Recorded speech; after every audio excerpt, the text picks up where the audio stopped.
Eddie Howe's Bournemouth, who have yet to win competitively this season. Bottom of the Premier League, of course. Sunderland and Shrewsbury 0-0. And here at the Crown Ground, 0-0 also. Man City also 0-0, but they need not worry because they're 5-0 up. And well, on one of the local houses, even the dog there as well, and a few young lads there getting on the roof of the house behind the ground. Every vantage point taken in and out the ground, and well, it's a throwback to these old third round FA Cup weekends of years gone by. It's got that sort of nostalgic feel to it. Dog on the roof of a house. It's just quite unbelievable. I just hope the dog's going to be all right, and I hope he's not going to fall off. So 0-0. It's not been a bad watch. And it's a lot closer than what we saw at the Pirelli Stadium last night, when Championship and Premier League, there was a almighty chasm between the two teams in the end. Liverpool putting out the strongest possible squad and making it pay with a 5-goal victory. Monks has been penalised for foul on Beckles. Midway inside the Accrington half, going up towards half an hour gone at the Crown Ground. Still no goals at the moment. John Coleman, hands on hips, a little bit of a frown on his face, but his team, he can be proud of the way his team have certainly gone about their business in the opening 29 minutes, and could have been easily ahead themselves in the game. It's been a game that's chewed and fouled a little bit. The longer it goes on and Burnley don't score, you fear Accrington could catch them out, and that's the problem, and I think that could be a real factor. But Burnley have to just stay patient, stay professional. They are the overwhelming favourites. Remember, here's a long ball over the top now, a chance for Jukovic, but good defending again there by Donican. Now Goodmanson into O'Neill, midway inside the Accrington half, and now it's out on the far side, and it's with O'Neill again. O'Neill plays a long ball up to the far side. We'll keep you up to date with what's going on in the cricket as well, for all you cricket lovers out there. We'll just have a look at the latest score. England chasing 261 to win in Southampton are 146 for 2. Joe Root has just gone to his 50, and Owen Morgan, the England captain, is not out 13 from 17 balls. 23.5 overs, coming up towards the halfway mark, and they're well on course for victory in Southampton. Meanwhile, there's a free kick to Accrington Stanley, I think, and a yellow card for Sam Vokes, who I don't think he did that much wrong. Just stood his ground, and the Accrington player bought the free kick, and I think the referee was a little bit harsh there. I think Mr. Harrington could have been a little bit more careful with that one. A free kick would have sufficed there, ref. As I said, no more Del Piero. No one's interested in Manchester City. Ashley, sir, untouched, he says, isn't this match a derby? I'm sure I've passed through Accrington and Burnley. Of course it's a derby. It's just that with Accrington being out of business all those years ago, we'll have to stream once this programme is ended. You will be able to listen to it back on my YouTube channel whenever you want, or as long as you want. And if you listen to the commentary earlier on, you'll see that the two clubs have never been in the same league. This is their first competitive meeting since 1893, which tells you how long they've had to wait. Of course, they've played each other in friendly matches and the like for many years, but remember, Stanley for a long period of time have been a non-league club, or a lower league club. They've never played basically in the top flight of English football, although it's probably played in a couple of the early football league years when it was just the one division. Of course, they were part of the 12 founder members of the Football League, along with Burnley and Blackburn in that in those early days. Preston North End were the first winners, of course, back in 1888-89. Burnley have never won the League Cup, but have come very close to reaching the final on 3 occasions. On certainly 2 occasions. 1969, when they were beaten by the eventual winners Swindon Town, who were then a 3rd division side. Nothing came of that attack down the right hand side, by the way. The ball looking for Jukovic, but he couldn't be found. And of course in 2009, that never to be forgotten semi-final, when they were 3-0 up with 2 minutes to go in extra time against Tottenham, and then Jermaine Defoe and Roman Pavlyuchenko broke Clarets' hearts. I'll never forget that day. I sampled so many emotions. I've never sampled so many emotions as a Clarets fan in just that one night alone. And because of a stupid Football League rule, which still remains to this day, that away goals count double after extra time at a 2-legged semi-final, Tottenham went through. And even Harry Redknapp, I remember after the game, said we should have gone through. It is a ridiculous rule, and as soon as they change it, the better. Here's a chance now, and opportunity for Gudmundsson, but well played Elliot Parish. He came off his line lightning quick and got out at the feet of Gudmundsson when he risked a lot there. Could have risked giving a penalty away, but he got a lot of the ball, and it was sufficient enough. Good goalkeeping that from the goalkeeper Elliot Parish. Good sensible goalkeeping there. Knew he had to come out and know the angles and come out at Gudmundsson's feet, and he did just that tremendously. Here is Gudmundsson inside the centre circle, touches it back. Burnley starting to have a little bit of the play now, and still 0-0 as Uberstad plays it over to the far side. Now O'Neill picks out a good ball, flicked on again towards Sam Vokes, far side. Vokes gets it into Kitely, and Jukovic waits in the middle. Kitely turns back inside, and it's in towards the 6-yard area, and Jukovic was within centimetres again on the end of that low cross, and just couldn't reach at the far post. It was great football down the left hand side of Burnley. Best move they fashioned.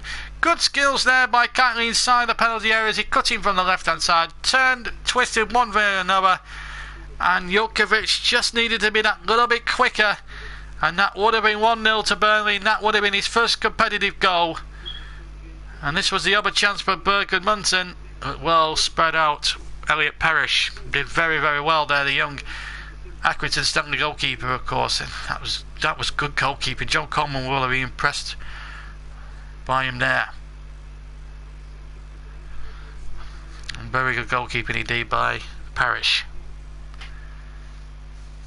But Burnley now starting to turn the screw. The attempts: Accrington 3, Burnley 5. 1 on target for Accrington, and 2 on target for Burnley. No goals as yet. They did have 2 at this stage on Saturday against Liverpool, but when you're away from home and it's a cup tie atmosphere and you've got a small crowd and it's a full house, a cup tie situation is rather different to what it is in the league game. You're there to be shot at, and obviously Liverpool were favourites on Saturday to beat Burnley. Now it's the opposite way, because Burnley are clear favourites because they're the higher league team. It's first tier against fourth tier. And it's a free kick, I think, to Burnley.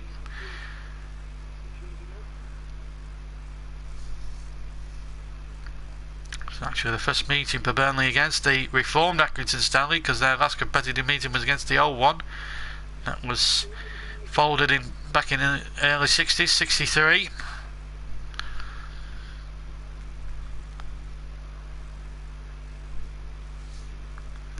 Stanley Ultras behind the right hand goal, the drums and the noise and everything else. FC Rostov have taken the lead against Ajax in the Champions League game, as Amon had scored after 34 minutes. Also, Mönchengladbach have now extended their lead in the second leg over Young Boys of Bern, 2-0, Raphael. So Rostov now lead Ajax, who have won the European Cup, who won that hat-trick of European Cups in 71, 72 and 73. They're on the verge of being knocked out and being put down into the Europa League. And of course, Roma were there last night and they went down in the most humiliating fashion. 2 men sent off and beaten 3-0 by Porto. Oh, happening around Olympic Stadium now, where Burnley players go down and McCartney's involved, and he's already been yellow carded here. And has he been yellow? Well, there's a yellow card coming out. I don't think it is McCartney. It's Billy Key, in fact. The camera had actually suspiciously got onto McCartney, and I assumed that McCartney was involved in the incident, but it turns out it might have well have been Billy Key. I couldn't tell from where my position was. It was a foul there, I think, on James Tarkowski. Tarkowski won it. Oh, I tell you what, those 2 yellow cards Stanley have picked up on another day, they could have seen red. I think Tony Harrington has been rather lenient there on Accrington.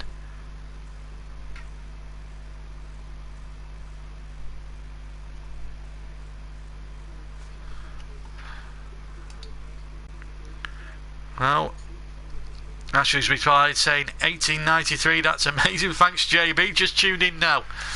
No problem. I do my research, you know, Ashley, as you well know. And we just lost the stream there momentarily, but we've got that back now. 38 minutes gone in the first half, and still no goals at the Crown Ground between these two Lancashire neighbours. Separated by only 4 miles, and the small little towns like Padiham, Hapton and Huncourt. Of course, back in the day, famous for the power stations, of course, Padiham and Huncourt, and of course the collieries. Of course, and there was that disaster in 1962 at Hapton Valley, of course, where 19 people sadly lost their lives. So it's got a good little, between the two towns, it's got a good coal mining tradition, but all the collieries shut down late 70s, early 80s, and now on the roads between Burnley and Accrington, it's all about the industrial parks these days. Well, it's a free kick to Accrington. They've got a free kick just almost level with the Burnley box on the far side. Ball lifted in, it'll come out again, shot comes in, and a little stretch there for Nick Pope, but he takes it no problem at all. It was a shot there from I think it might have been Connolly, and it still remains Aki Stanley 0, Burnley 0. We're coming up towards 40 minutes of the first half. We'll take a 5-minute break at half time. And then we'll be back with the second half, of course.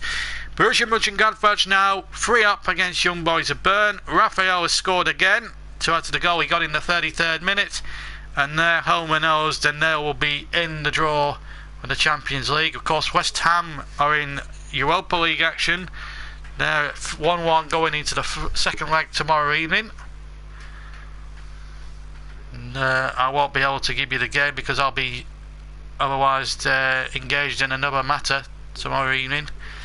I can't sprint around and commentate on every single game going, but we will be back in the weekend.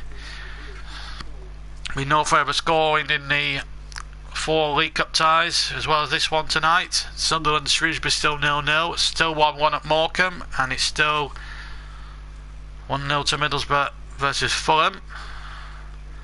As Middlesbrough, I've just seen Sunderland there just shoot over the bar. Shrewsbury certainly living a charmed life in that game by the looks of it. And here come Burnley now trying to give Accrington's goal a charmed life as we go inside the last 5 minutes of the first half.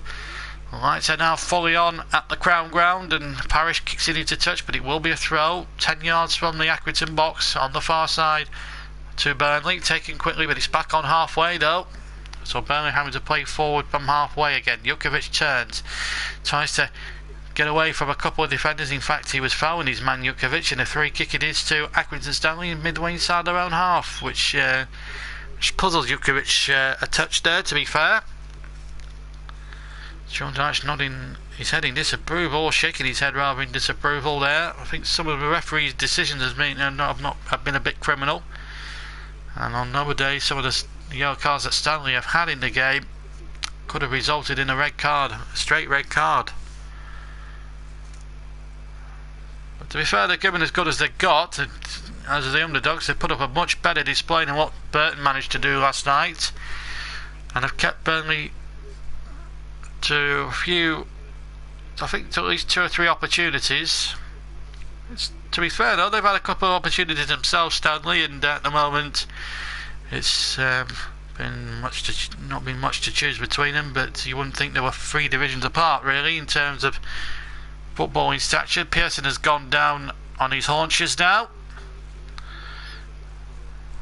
I said it might be a big night for Tony Harrington, the referee. It's turning out to be that way. Gudmundsson with a little bit of a naughty one. I don't think he's been booked for it. Referee just giving him a word or two in his ear as we go inside the last couple of minutes now. It's a very small, compact ground, the Crown Ground. I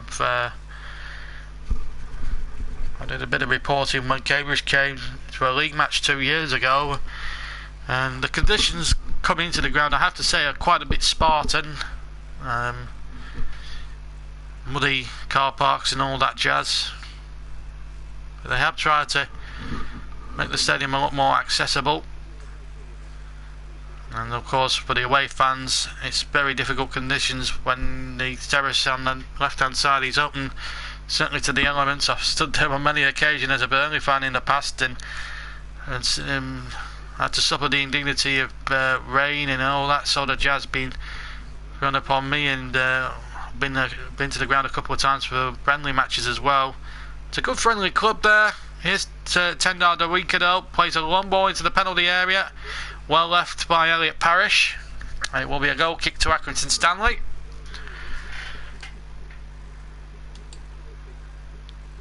Still, we await the first goal with relish. Still 0-0 at the Stadium of Light. Shrewsbury really hanging on in there at the moment, and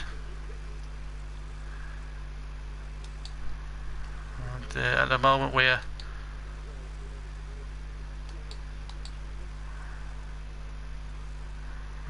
just into the last minute, and it's a free kick to Accrington Stanley. No changes in any of the scores. Man City still 0-0. But I've got the word as it that they're not playing as well as they would like. But with them being 5 up, they can probably afford not to. Pauper's absolutely dropped one there, and he's got away with it there, the goalkeeper. He's got a free kick out of it, but Nick Pope, I'm really worried about him. He's had a tough baptism here in this sort of game. I just think Paul Robinson would have been a much better choice, considering his experience and how many caps he's won for England. It is it looks a real bad choice from Dyche at the moment. I know he's got a clean sheet in his pocket, and maybe I shouldn't be too harsh on him, but I'm really worried about Nick Pope at the moment. 2 added minutes at the end of the first half here, and Burnley have been put under pressure. Their young goalkeeper Pope, honestly, he has not covered himself in too much glory. Offside given against Michael Kitely.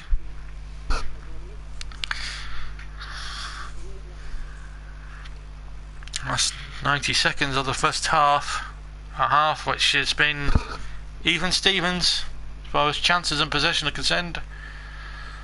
Concern on the Burnley fans' faces. Plenty of them out there in force tonight, as you can probably see if you're watching it on a television screen and you're listening to the commentary.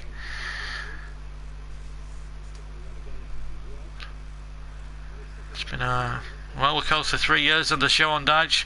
They've not actually won a game in this competition since 2013, so it's been 3 years. They've had played 2 games since then. They lost in 2014-15 to Sheffield Wednesday in the second round, and then last season were knocked out in the first round 1-0 by Port Vale, and they put a very strong side out and really didn't look up for the fight. And I'd like to see, I mean, the Burnley lads have put quite a bit of effort in tonight, but not enough in my opinion, and they should be beating teams with no disrespect to Accrington. They should be really 1, maybe 2 up by now, and it's a little bit frustrating if you're looking at it, but they're battling on now. Accrington, they are a tough team, and you've got to beat what's in front of you, and Burnley aren't really I don't think they've done enough right here in the midfield. And you've got the likes of George Boyd and Andre Gray and Scott Arfield, 3 players there they've got now, so they've got a bit of experience on the bench should they need it later on in the game. Last thing I wanted to see happen is extra time, so I don't want us to have a late night, that's for sure. As Tony Harrington, who's had a mixed bag in my opinion, brings the first half to a close. Jukovic has come closest to Burnley.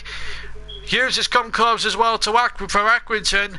We're going to take 5 minutes now, but after that 5-minute break, we'll be back with the half times from both League Cup and Champions League, as we look forward to second half commentary of Accrington against Burnley.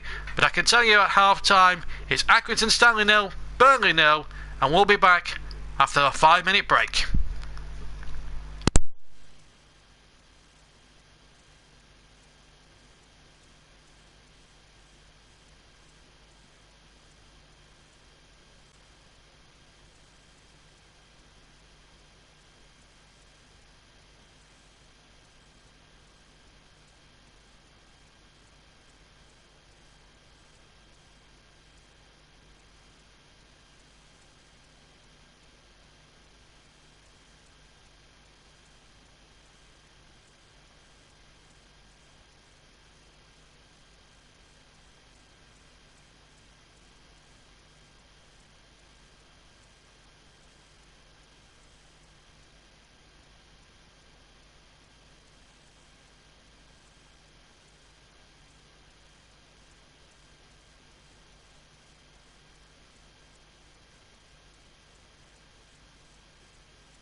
Welcome back to the Crown Ground as we away to go in the second half. Let's bring you up to date with all the half-time scores, and we'll give you an update in the cricket, of course, at Southampton, of course, but that's to come.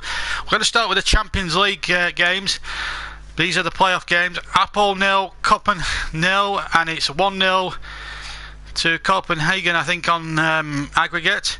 Borussia Mönchengladbach cruising through in their match against Young Boys. 6-1 they lead on aggregate. They're leading 3-0 on the night. Man City 0, Steaua Bucharest 0. It's a poor game by all accounts. Man City 5 up on aggregate. Rostov 1, Ajax 0. 2-1 Rostov League on aggregate.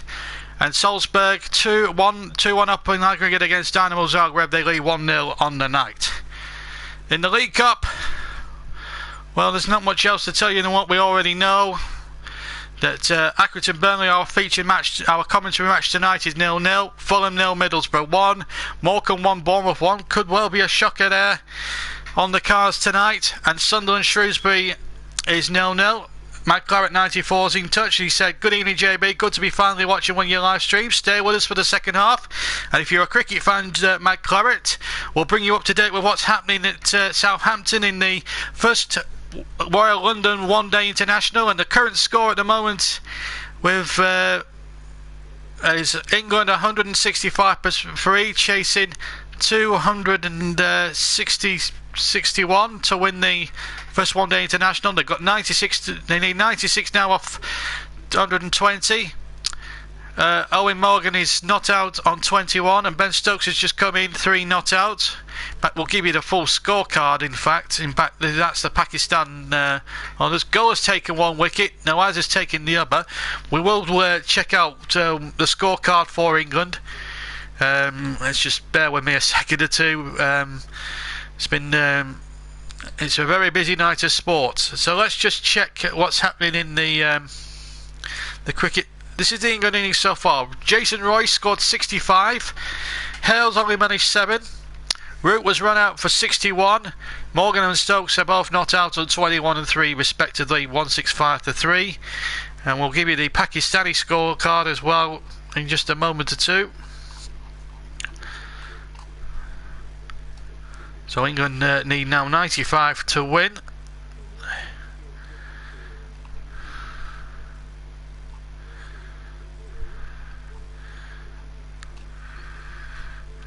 $30 overs gone, so another 20 overs to go. They need just 95, and it's doable because in T20 cricket's easily doable. So the situation at the moment, England are now on 166 for 3. They're in the second power play, and they need 95 to win from 117 balls. Morgan not out at the moment, 21 England captain, but Roy and Root have made very significant 50s in the England innings. Pakistan had earlier made 266, 260 or 261 or something over in 50 overs. So that's the situation. England now need 94, I believe, now to win the first One-Day International down at Southampton. So that's the situation at the moment in all our sports at the moment, as we wait to try and get back to the second half. We'll bring you any changes that are happening. Matt Claret actually seems to agree with me. I don't know whether he tuned in earlier. I'm a bit surprised Paul Robinson wasn't given the nod tonight. Why do we have him on the books if he's not going to do out? Well, I have to say, Matt Claret, during the first half, if you hadn't listened earlier, I did say during the first half commentary, you'll hear it back later on when the stream goes on my YouTube channel, so you can listen again anytime you want. We don't have any limits on our channel. You can listen back to a commentary from the summer. We still have the Euro commentaries, and they'll still be on there for your listening pleasure. On the Paul Robinson issue, I'm surprised he didn't go with him tonight, actually, Matt Claret. I thought Dash would have gone for the experience in a game like that. Cup tie, big crowd, Accrington. You know, it's a throwback. It's like the cup tie tonight. It's like a throwback to it's like going back 45 years to Hereford in 1972 a bit, with people standing on rooftops and all that. But I'm surprised that Paul Robinson wasn't given a nod tonight. I'm just a little bit concerned about Nick Pope. His handling and positioning looked a little questionable during the first half. I'm not sure whether you agree or not, but That's what I've seen so far. There's been some good football played by Burnley, but the end product hasn't lacked. But there might be a few substitutes in the offing. We'll soon find out. We are now back with the action. Sean Dyche has just come out onto the field now. We're ready to begin the commentary of the second half. Plenty of Burnley fans have made the trip. Thankfully for them, it's not. Thankfully for the Burnley fans, it's not raining. Not raining at all. At the Wham Stadium, would you believe? We're still waiting for the second half, although Dyche is waiting. We're going to get some latest odds now through the programme sponsors Unibet, so we'll give you any latest live odds that do come up on screen. But please gamble responsibly, of course, because we don't like to see people gamble irresponsibly. If we do give you any, if there is any live odds come up on the television screen, we'll certainly let you know. I don't think there's going to be any live odds, to be honest with you, but Ladbrokes at the start had Ladbrokes at the start of the game had a Burnley win and both teams to score at 3-1. Might be drifting out a little bit now as the second half is about to get underway. I don't think there's any changes from either side, so it's as you were. So we'll recap the two teams as we get underway in the second half. For those who have missed the first half, we'll recap and Burnley will get us underway, having to kick the ball back. Gone are the days when two people would actually restart or kick off a match. These new FIFA guidelines certainly throw you a little bit, but there you go. Gone are the days of two people passing, actually starting a kick-off, and you have to pass it into your own half. Takes the fun out of the game, I think, a wee bit, but there you go. Referee Tony Harrington, who didn't really cover himself in much glory, should have sent off McCartan for two nasty challenges, it has to be said, in the first half. The one on Tarkowski was a leg breaker, in my opinion. So away we go. Burnley in the light blue strip. They're going to attack the goal to our left, where all their supporters are behind, congregated behind, and Accrington towards the right hand side where all their ultras are. This is Kitely on the left hand side for Burnley, and Donikian has settled for a throw there, still almost level with the byline. This is O'Neill, the young Australian lad, who didn't have a bad first half, in fairness to him. He's only his second appearance. Comes, for those who don't know about him, he's from Brisbane, Australia, and had 2 minutes on a cameo at the end of the Liverpool match on Saturday. As I say, half time in all the other games. Morecambe are doing fantastically well, holding Bournemouth there. They're having a good season, Jim Bentley's men, top of League 2 at the moment, and a potential cup shot down up at the Globe Arena, a ground that I've had the privilege of visiting, and it's a lovely little ground, just like the Crown Ground in Accrington. That's a nice little ground as well. I've done a bit of reporting for a Cambridge radio station a couple of years ago when Accrington beat Cambridge 3-0. And we're good value for that victory, I have to say. Here's Elliot Parish, the Accrington goalkeeper. Kept goal rather steadily, I thought, in the first half, and here he is now with a right-footed clearance off the ground on the edge of his own penalty area. Inside half it goes, and it's with O'Sullivan, who's caused 1 or 2 problems down the right-hand side for Burnley in the first half, and has really come to the party. Just to let you know that Middlesbrough winning and Bournemouth and Morecambe are level. No score at Sunderland and no score in our featured commentary game, and it will be settled tonight, whether through 90 minutes extra time or a penalty shootout. But let's hope and pray that doesn't come to any fruition tonight, and the draw for the third round of the competition will be made straight after this game, so stay tuned. We will extend the programme, if not for extra time or penalties. Should it be done after 90 minutes, we will extend the programme so we can get the draw for the third round, where all the big guns come in. Long ball played in by Kitely, but it's well held by Elliot Parish. So let's recap the two teams for you. Parish in goal for Accrington. They have a back four of Donikian, Beckles, Hughes and Pearson. O'Sullivan, Hewitt, Connolly and McConville. He got the second yellow card. And McCartan, who should have been sent off, and Billy Key up front. For Burnley, it's Nick Pope in goals for them, and it's Darwinka, Tarkowski, Long and Flanagan. Midfield forward Gudmundsson, Uverstad, Aidan O'Neill and Michael Kitely, and it's Vokes and Jukovic up front. Some Vokes actually quite unfortunate to get the yellow card, as Hughes, in my opinion, actually bought the yellow card there, and Beckles has been penalised for tugging down Jutkiewicz, and Burnley 10 yards inside the Accrington half of a free kick, which Flanagan is going to take. The Liverpool loanee, full debut for him in a Burnley shirt tonight, and he lifts it in towards the edge of the area, but it's knocked away. Of course, the likes of Stephen Defoe, who was superb against Liverpool on Saturday, and Tom Heaton quite rightly being rested for the trip to Chelsea on Saturday. You'll be able to hear that in full, whether live or delayed. Andre Gray's amongst the substitutes. McCartan's a bit bitter about being released, I think. What a stadium name, eh?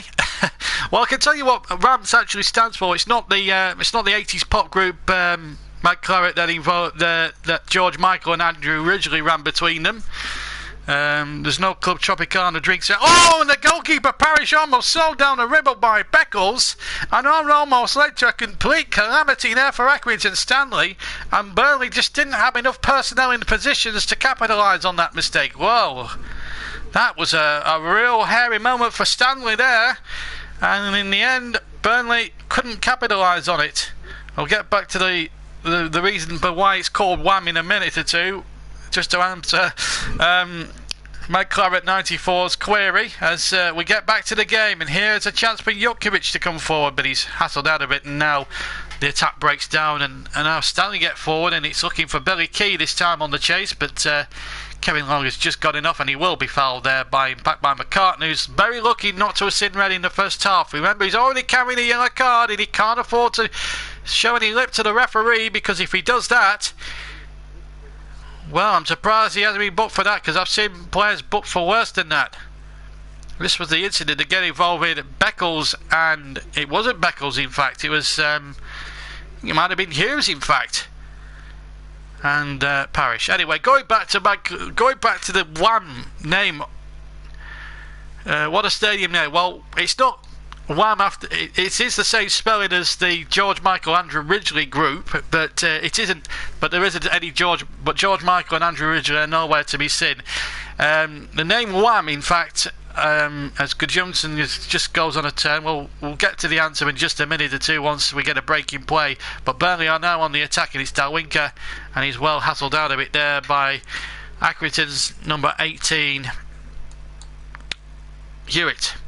Wham, in fact, for those who are not initiated up north, through our southern-based listeners, like Mike Claret, because I know he lives down south somewhere. He lives in Essex somewhere, I believe. It's a type of Tupperware. You remember, if you're old enough to remember Tupperware, it's a kind of a Tupperware product. They do Tupperware products like lunch boxes and plastic cups and that sort of thing, and that's what Wham stands for. They make Tupperware products. A bit like the old Tupperware where you used to have a Tupperware party and all that type of thing, and that's what Wham is. But it isn't. I can assure you, it's not. It's nothing to do with George Michael and Andrew Ridgely. I can tell you that for nothing. There's John Coleman again, poker faced his error. Looks a bit concerned, but his team have done okay at the moment. Although they should be down to 10 men for McCartan's leg. What could have been a leg-breaking challenge on James Tarkowski in the first half. Here's Jutkiewicz on the chase on the far side for Burnley. Still no scores in any of the games in the second half. We'll keep you up to date with the England-Pakistan game, of course, that one-day international. Here's Sam Vokes on the turn. Good defending again by Beckles right at the very last. Just got a foot in there at the crucial moment. Just inside the penalty area. Burnley now, all of a sudden in this first second half, starting to turn the screw. We've played about 8 minutes, and Burnley now having a better of the play so far. Let's go to the cricket and to Southampton, where England-Pakistan here. There's been a bit of a run-out chance, but it's not been taken by Pakistan. Azhar's just tried to throw down the stumps, but he hasn't. 177 for 3 is the score. Morgan has moved on to 29. Ben Stokes is on 7. England now need 84 to win off just 105 balls. In fact, they need 79 to win off 105 balls now to win the game. And that is the situation down at the Rose Bowl in Southampton. At the Crown Ground in deepest Lancashire, it's Accrington 0, Burnley 0. Here's Sam Vokes, gets away from a couple of defenders, gets the shot in 25 yards out, just tips over the crossbar. Better for Burnley, they're looking very good at the moment. As we see it again, we'll bring you up to date with a goals got in the Champions League. As we see Sam Vokes just gets a little deflection, so I think if Harrington has seen that, the referee's got to give a corner for that. It deflects there off Hughes, and it is a corner. Go in the game between Rostov and Ajax. 2-0 Rostov lead, and it's 3-1 to them on aggregate. Looks like Ajax, who got the hat-trick of European Cups, are going out. Corner taken by Keightley, it's too deep.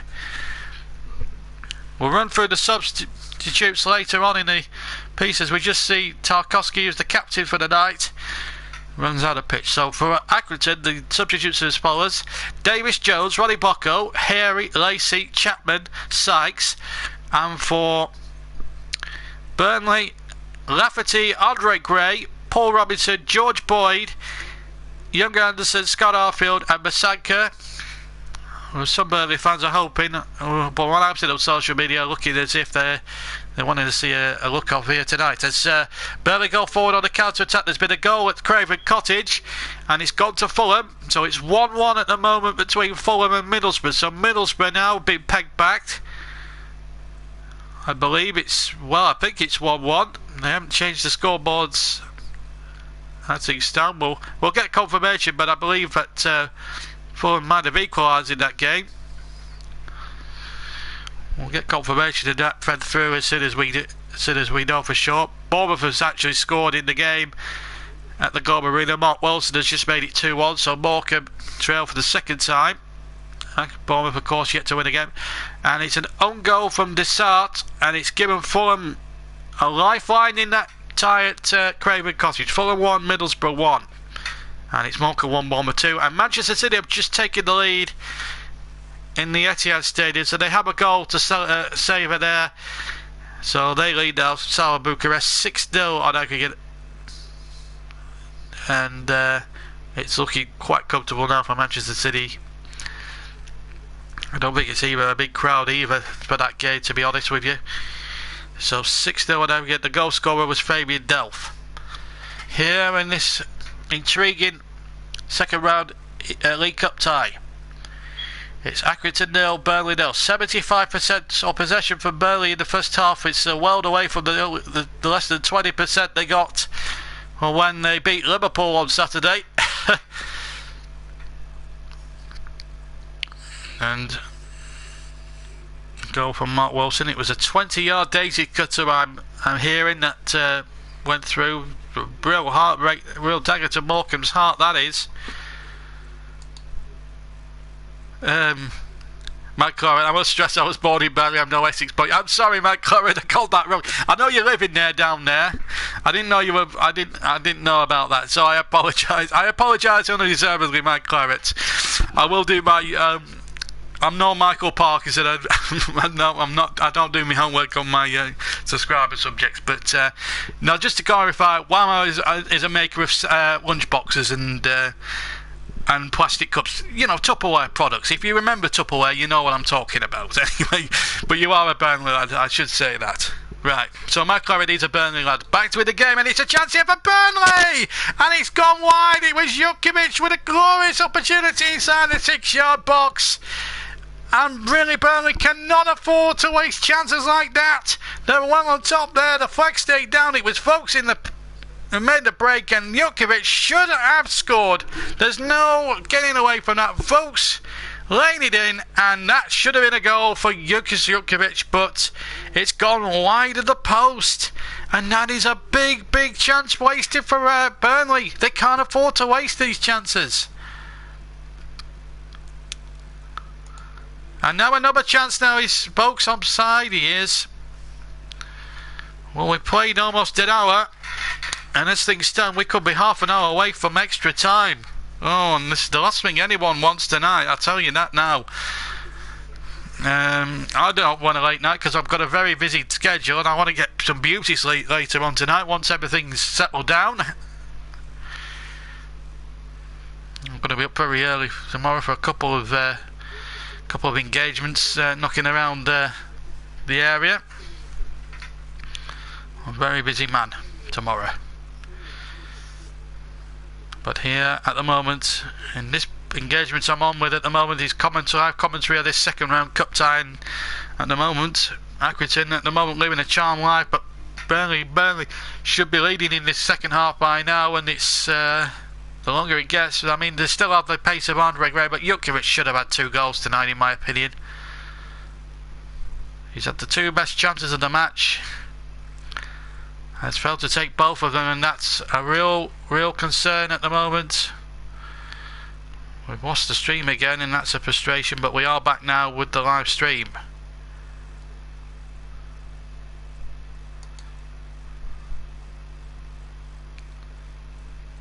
And at the moment so just to clarify, Delphi's put Manchester City ahead, and at the moment we've lost the stream of the game, and that's always a problem, really, when you're trying to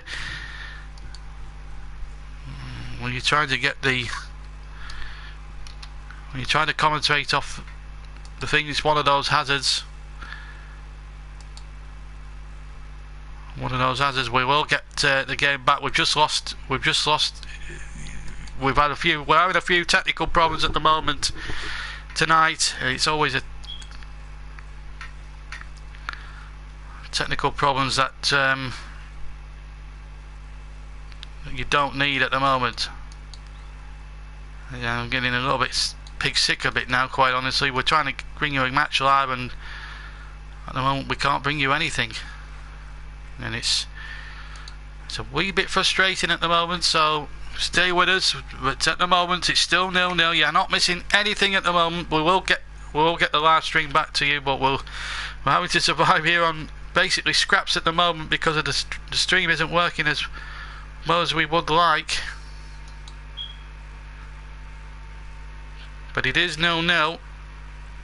That is almost for certain here. And well,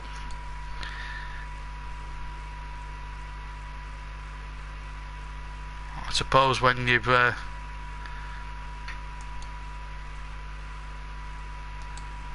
the fate is always in someone else's hands at the moment, and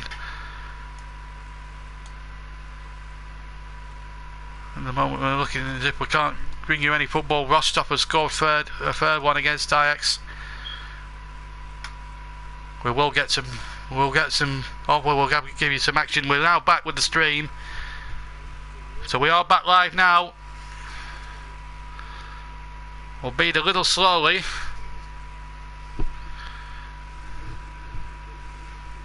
We've played 61 minutes. We are back with you now. And still no goals at the moment between Accrington Stanley here and Burnley.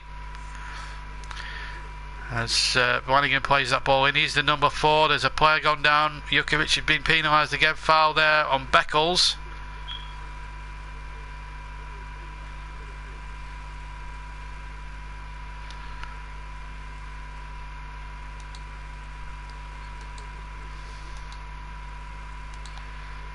Burnley fans still there. 1 or 2 concerned looks, 1 or 2 wry smiles on Burnley fans' faces. Ball played back towards Pope. He's got to scamper across to keep that in, and he did so. Just booted it as far up the field as he possibly could. We are back with you now. It's difficult when the strings don't go as well as you'd like them to. Mike Claret makes a point on Jutkiewicz. I think it's fair to say he's never been a goal threat for us, has he? Well, I'm not one of his biggest fans, but he should have at least had a two tonight. Aidan O'Neill has had a good game so far at the moment. So Rostov 3 up against Ajax in the Champions League. As I was saying, Christian Nabora has got the goal, and Ajax, one of the great names of European football years gone by. 3 consecutive European Cups in 71, 72 and 73, with the great Johan Cruyff orchestrating those triumphs. And of course they lost one in 1995. Well, they're going into the Europa League now. There's going to be a few big names in that. Roma have dropped into that now for the group phase. And it looks as if Ajax is suffering the same fate, albeit, without being disrespectful to them in a less humiliating way than what Roma had to put up with. 2 red cards and a 3-0 defeat at home in front of their own fans. It didn't go down too well, I believe, in Rome last night. I wouldn't have liked to have been a fly on the wall in the dressing rooms at the Stadio Olimpico last night. Of course, our commentary streams will try and include the Champions League at some point during the season. We'll bring you the final, of course. At the moment, the football isn't exactly Champions League final standards at the moment here at the Crown Ground, but it's been a good watch, even though it's 0-0. Local derby, first meeting since 1893, of course, between these two Lancashire neighbours. And this is the first meeting for Burnley against the reformed Accrington. Of course, the old Accrington Stanley went out of business back in 1963 and had to drop out of the Football League. And then the current incarnation restarted back in 1967, and it took them around about 40 years to get back into the Football League. Went through a long period, and they've had a checkered 10 years in League Two. But here's a chance now for Stanley. Danger here for Burnley, playing the cross. Oh, and that could have been so much danger. There was so much danger there. And that wouldn't have been one of the irony. That would have been if McCartan had took that one away. The man who should have been sent off could have easily put Accrington in the lead if he'd have just controlled it better. Shrewsbury hanging on in there against Sunderland. In fact, they forced a save, I believe, from Pickford. Still 0-0 at the Stadium of Light. 1-1 at Fulham. 2-1 to Bournemouth at the Globe Arena in Morecambe. 0-0 in our commentary game. 25 minutes to go, and potentially we could be on for an extra half an hour more, possibly penalties. Regardless of what happens tonight, we will extend the programme so we can include the 3rd round draw. Let's keep you up to tabs with what's going on in the cricket. And at the moment, England have, it's 193-3, but the rain has stopped play. The Duckwell-Lewis total is at 147, so rain has stopped play. They've got about 15 overs to go. How long that rain breakdown in Southampton will last for, God only knows. But the rain has stopped play, and that's frustrating for England, who are coasting their way through. Borussia Mönchengladbach have gone 4 up against the young boys. Thorgan Hazard has got his 2nd goal, and at the moment it's tender hooks here. I know the League Cup isn't Burnley's biggest priority, but going out the competition would be such a drastic one. And Andre Gray getting the bird from 1 or 2 Accrington fans, obviously, for what happened before. I think it's disgusting the violent abuse he's getting over those tweets. It happened 4 years ago. He's apologised, let him get on. That's my opinion of it. I said at the start, and I'll keep emphasising the fact. I don't know what Mike Clarets says on that.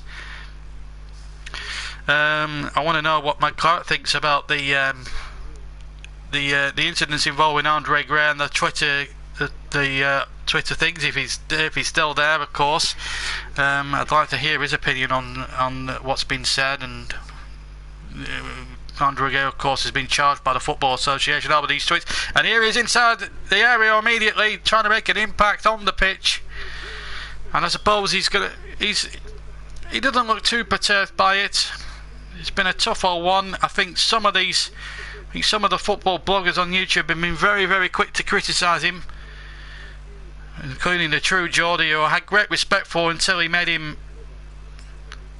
the idiot of the week. I'm not going to say the actual word. Let's just say it's the W word, and I was very sick. And McCartan, who should have been sent off, well, he's been substituted, and Ronnie Bocco, who's a Stanley stalwart, shall we say, he comes on. But Shane McCartan, you're a lucky boy. You should have been sent off in the first half. 0-0, but Andre Gray's on now for Burnley. Sam Vokes was the man incidentally he replaced. Back with Nick Pope. Just halfway through the second half, Rostov have gone 4 up against Ajax now. Dimitri Polos and it's looking so disappointing. It's looking so grim. By the 1971, 72, 73 and 95 winners of the European Cup, Ajax Amsterdam, the great Ajax, being torn apart in Rostov by 4-0 now, and it's looking very, very grim for them. Man City 1 up against Bucharest, 6-0 on aggregate. They have no need to worry now, they're through. My client makes another point about the Jukovic. I would have kept Sordell over to him by only spot, not by much. I don't think Sordell or Jukovic were any cop, to be fair, in my opinion, but there you go. Matt Claret has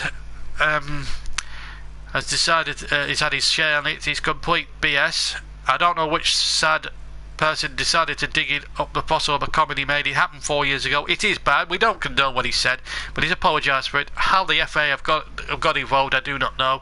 I think to be fair, I think they've got nothing else better to do, and just basically wanted a meeting to see old friends and all that sort of thing, and I just think it's ludicrous. And it's not as if the FA are averse to making mistakes. A la Roy Hodgson, signing him on for another 2 years. Anyway, back to the game. Let's focus on what Andre will be doing on the pitch, and rather than what he's doing off it at the moment. And once again, we're having problems with the live stream, but bear with us. I'll do my best for you guys. Well, take a look at what happened. Seriously, £482,118 in the first month, and I'm simply blown away. Thanks, man. I mean. Right, so we're back with the action now. 20 minutes to go. Accrington, Stanley 0, Burnley 0. Good match here at the Crown Ground, but still needs a goal. And here it comes out to the far side. Shot coming in, and that's the first big test that Nick Pope has had to do. And it came from McConville. Shot across the goal from the right hand side of the penalty area. Still 1-0 to Manchester City. Delph's goal after 56 minutes. Still 0-0 here, and it's getting to that squeaky bum time, as Alex Ferguson used to say. Burnley have dominated the second half, but somehow Accrington are still holding them strongly. Still, we await the first goal. Apple Nicosia 1, Copenhagen 0. Sorry to score for the Greeks, and it's 1-1 now on aggregate in that particular Champions League playoff. This is Tarkovsky now, midway side, or just 5 yards inside the Accrington half, and it's knocked away once again. Now an opportunity here now for Uberstad. It needs to be a good cross. It's not good enough. Uberstad's been a bit in and out for me tonight, I have to say. We've got Boyd and Arfield in reserve. Get one of them on. And I think that would be my message to Sean Dyche. We know what he's like about the substitutions. He's always reluctant to bring subs on until very late on in the piece. You can't just rely on fitness levels every single time, and that's the frustration, when I suppose, when you're a Burnley fan. I mean, we can't. I mean, Sean Dyche, what he's done at the football club has been nothing short of a miracle, but some one or two of his decision making in the past has been nothing short. As tactically substituted, you know, 1 or 2 times he's been let down ineptly by tactics. Got a spot on though, to be fair, against Liverpool the other night. This is Aidan O'Neill, the Brisbaner, and he plays it out to the near side again. Cross in there towards, I think it was Gray at the far post that time. Now Temla Darica. Over to the far side it goes. Now a chance now for Uberstad. Or Gudmundsson rather, and it was Darica who crossed it in. And well won again, this time by Uberstad. That was better. Much better.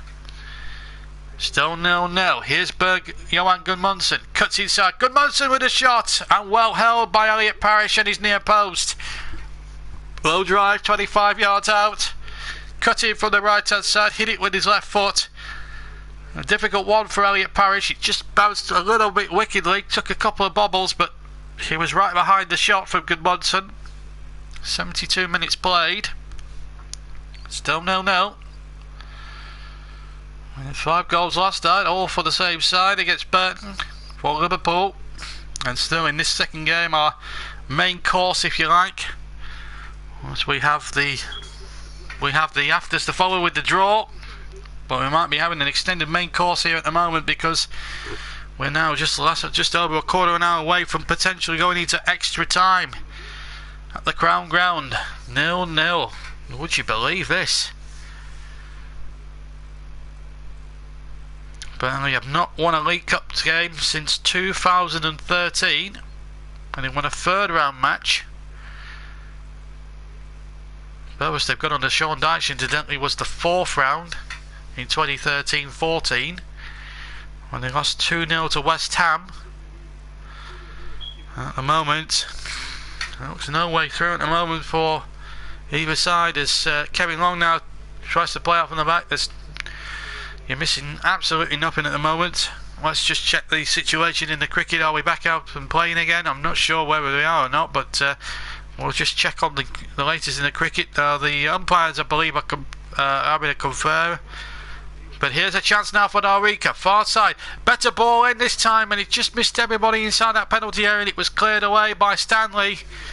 Absolutely humongous frustration all around this ground at the moment for Burnley, who should be leading this match and the more this carries on at 0-0, the more you get worried as a Burnley supporter. It really does. Matt Clarets says, meanwhile Costa is somehow not being sent off with his usual antics. Well, we'll get to see him in close quarters on Saturday afternoon, won't we? Whether it's live or delay, we'll see that very much. Meanwhile, it's Accrington, Stanley 0, Burnley 0, and it's a tough all night out there on that field. Pitch, I have to say, has been in good condition, but Accrington should have been down to 10 men, that's for sure, and that'll be one frustration if Burnley were to go out tonight. Jimmy Bell, the assistant manager there. They have done a good job, to be fair. Messrs John Coleman and Jimmy Bell. But a little spell they had at Chesterfield where it just didn't work out for them for one reason or another. After a little spell when James Beattie was manager, they took control again and have got the ball almost on the cusp of League One. But here they come again, coming forward again. It's O'Sullivan. First real opportunity we're seeing, and now Donachan gets the ball into the penalty area. The winger has to win that header, and just about did, and it's into the arms of Pope. And here come Burnley now looking to try and win it, and at the moment they just can't find a way through. That Stanley defence, in fairness to them, has been organised. Sunderland are having similar problems against Shrewsbury. They can't break the Shrews down at the moment. It's Sunderland 0, Shrewsbury 0. Middlesbrough having problems at Fulham. They're drawing 1-1. So we could have 3 games going potentially to extra time, folks. At the moment, the Bournemouth game looks like being a win for Bournemouth, unless Morecambe can get themselves back into it in whatever time it remains. All games kicked off, incidentally, at the same time, 7:45 kickoffs. There's been no further scoring. How will the Chelsea fans react if Ashley Barnes scored against them? I bet they'd love it. Well, we don't know if Barnes will be fit enough to start, but anyway, back with the game, and it's O'Sullivan down the right hand side. O'Sullivan skids his man. Oh, that could have been danger there for Burnley, but well played, Aidan O'Neill, just putting it out for a throw. Best thing you can do really when you're a young lad, just hoof it away. But O'Sullivan giving Flanagan 1 or 2 things to think about here as we come into the closing stages of the contest. And the last thing Burnley need to do now is concede a goal, and that would be head in hand time. Well, the referee, Tony Harrington, I have to say, has not had his best game as a referee. He has been quite poor on certain occasions, especially in the first half. Still Fulham 1, Middlesbrough 1. Still Morecambe 1, Bournemouth 2. Sunderland, Shrewsbury goalless. Here's Andre Gray for Burnley. We need a breakthrough in this game, and Gray's got the pace to burn. And a good tackle there by Beckles there. He had to time that right, otherwise Gray would have been in there. And that would have surely been the opening goal. With the way Gray has played so far this season. He's looked lively every time. He was prolific in pre-season. Let's talk about Andre Gray, the actual footballer now, not the man off the pitch. I think it's about time we stop talking about the personal issues he's had and the tweets and stuff, and start talking about how well the man has done on the pitch. Because the programme is about, these commentaries are about one thing, about football, what footballers do on the field. At the moment, Andre Gray has been in a hot streak pre-season and then scoring a tremendous second goal against Liverpool, getting himself off the mark for the season. And now what's the referee giving here?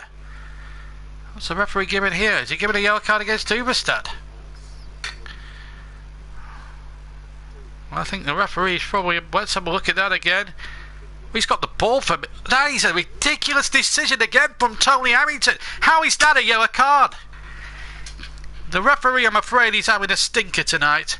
Uverstad has been booked for absolutely nothing. He's just taken the ball. He's took it cleanly. He's won the ball cleanly. When can referees actually get some decent decisions right? It beggars belief when we don't have a better referee. Tony Harrington, I'm afraid to say, should not have been appointed this football match. It should have been a more experienced top flight referee. Raphael's just scored for Borussia Mönchengladbach and it's 5-0. The Football League and the Match Officials Association need to get their heads together. If they're going to be high profile televised matches, get the better referees like your Mark Clattenburgs and your Michael Olivers in, not a referee of Tony Harrington, who I have to say is probably a League 2 referee at best. He's been pathetic most of the game, and I've got to be honest, he's been nothing short of appalling. I've got to be honest with you. He's been an absolute... I think he's been a disappointing ref, and he's tried to write his name all over it, quite frankly, with some of his poor decisions. Fails to send off an Accrington player for a leg-breaking challenge, and then books Uverstad for a committed challenge where he takes the ball. It's going to come a point as Gray breaks the...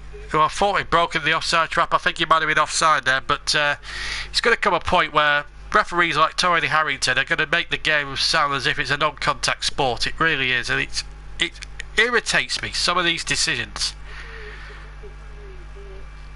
We're going to see a change for Burnley. Michael Kitely has had 80 minutes, and that's his lot. And Scott Arfield will take his place for remaining 10 minutes, possibly more, if we go that far. And still we await the first goal with relish. 21 minutes gone, and it's been a frustrating night, and referee Tony Harrington, I'm afraid to say, if I was marking him out of 10, if I was setting him in the stand, I'd have given him a 3, because he's been pathetic all night. Failed to spot an obvious red card, and he's given bookings to 2 Burnley players who went in with committed challenges, and he's been conned, the referee, by 1 or 2 of the Accrington theatrics tonight. Here's O'Neill. He's had a decent game, unlike the referee. And O'Neill, that's a nice weighted pass, but just couldn't get Gray in behind. It was a good idea, but Beckles was very quickly on the scene there to deal with the danger. And it will be a throw to Burnley, level with the Accrington penalty area on the left-hand side. Young boys have pulled a goal back in the game now. It's 8-2 to Mönchengladbach on aggregate. Ravet has just scored there. And meanwhile, a long ball towards Jutkiewicz. And he sort of lost that in flight, I think. Jutkiewicz, let's just quickly check on the cricket whilst we have a break in play. There's nothing happening in the football. Let's see what's going on in the cricket. They're going to restart the match at 9:35. The target has been revised to 252 under the Duckworth-Lewis method. England at the moment, during the rain interval, are at 193 for 3 at the moment.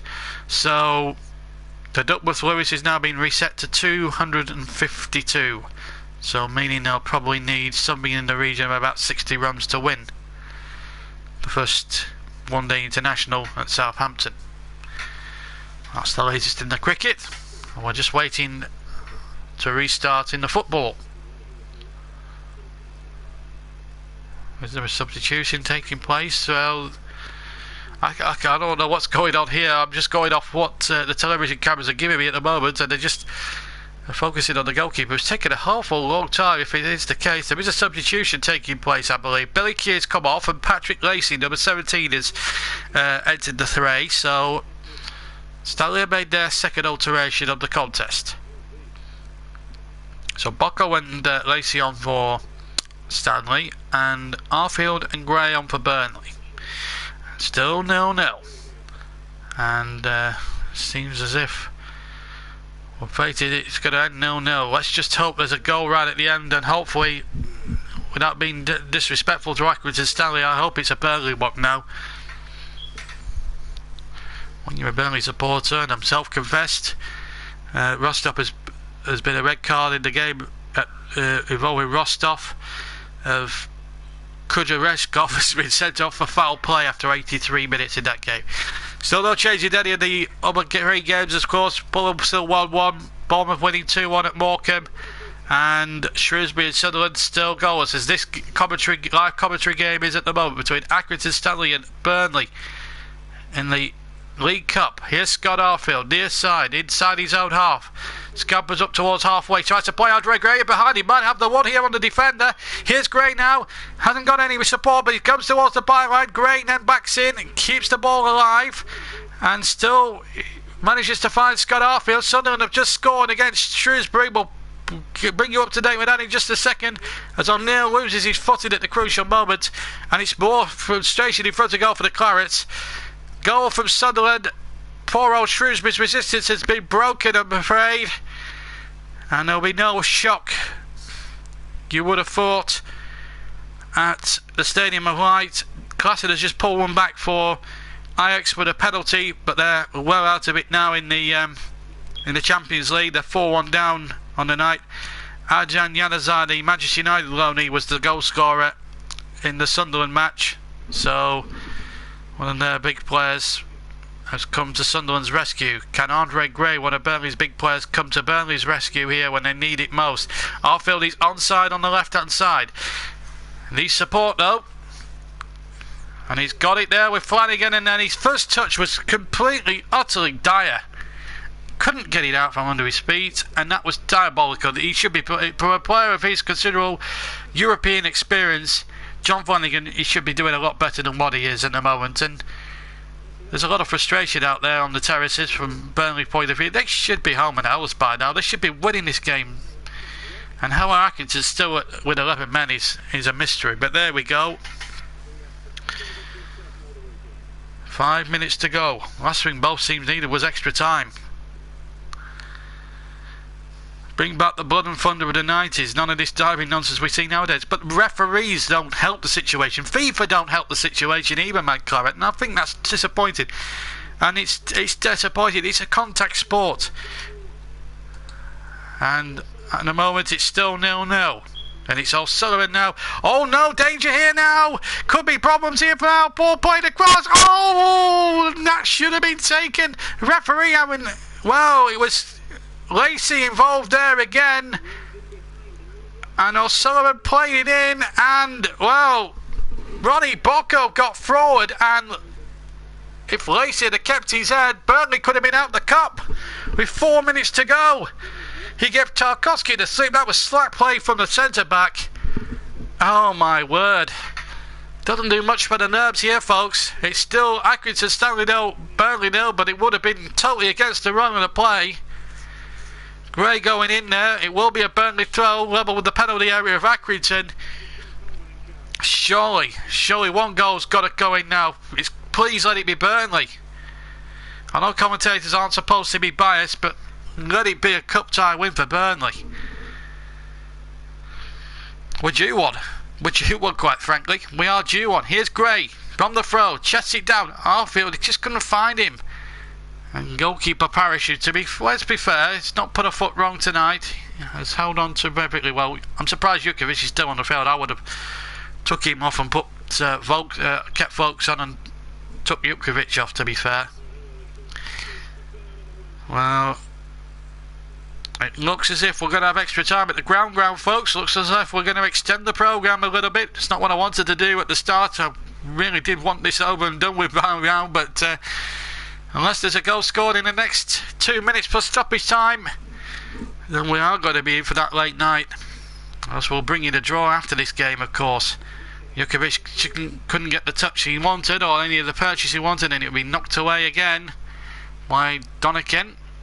And now Flanagan, oh again, that's poor. That's poor from Flanagan. This is O'Sullivan. Flanagan, to be fair, recovered.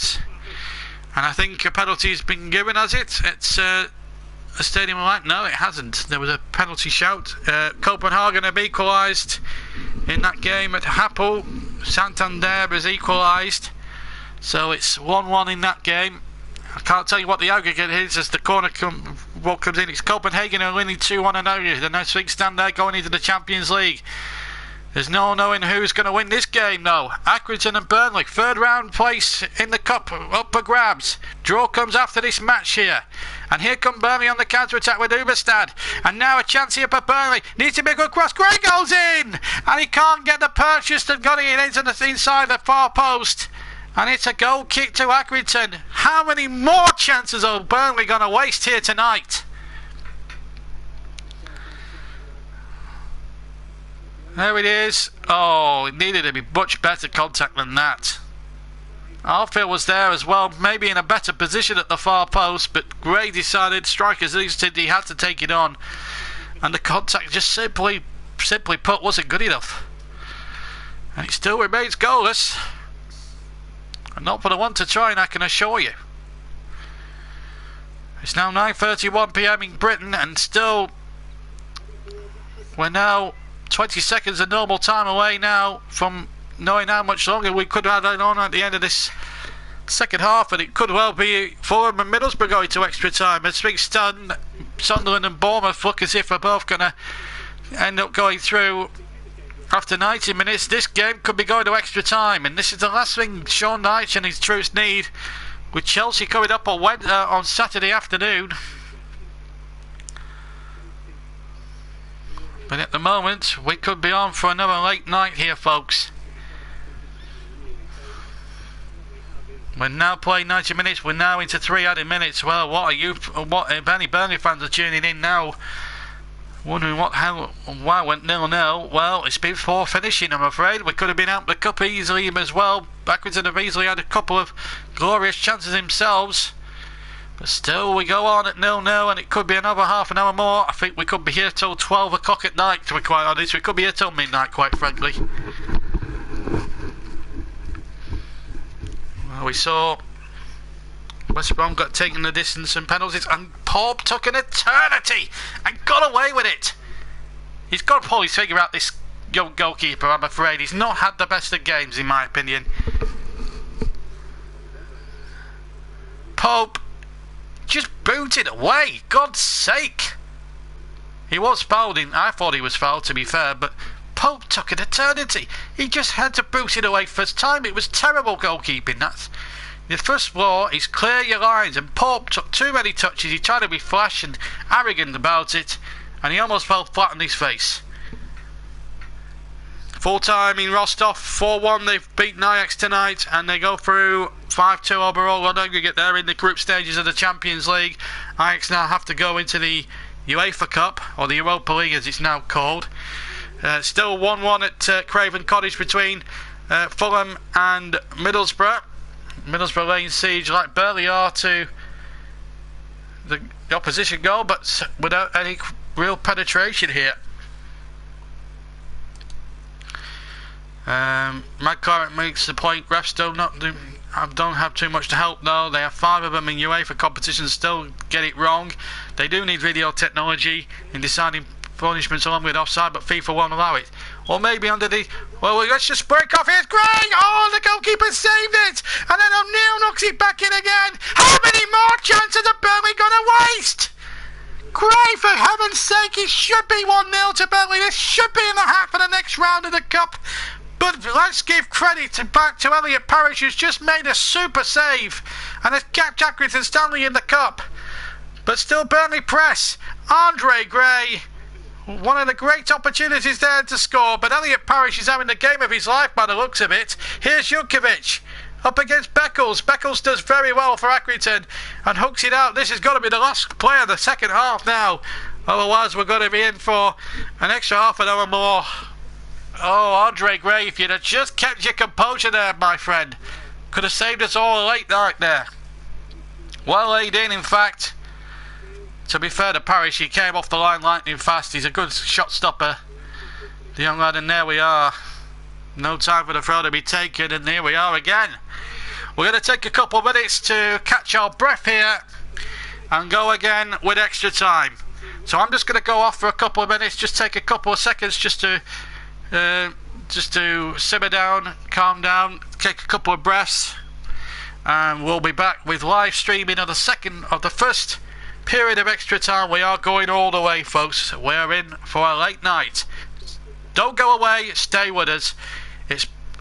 We'll take a couple of minutes, and after that we'll have extra time. With the score at the moment, Accrington Stanley 0, Burnley 0.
Welcome back. Well, we've got extra time to come at the Crown Ground. It's Accrington Stanley 0, Burnley 0.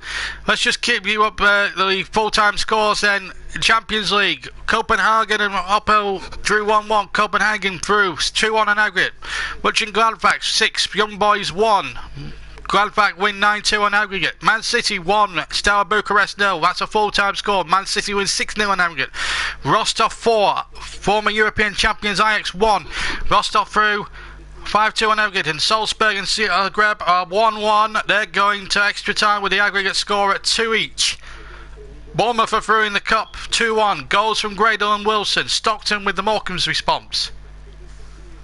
And we're now waiting to restart the second half. In fact, we're all set to go. A bit longer, a bit short, a bit quicker than I thought we were. But we are back with you now. Full commentary of extra time, and if possible, if necessary, penalties. Just to give you an update in the cricket, they're still waiting to come out.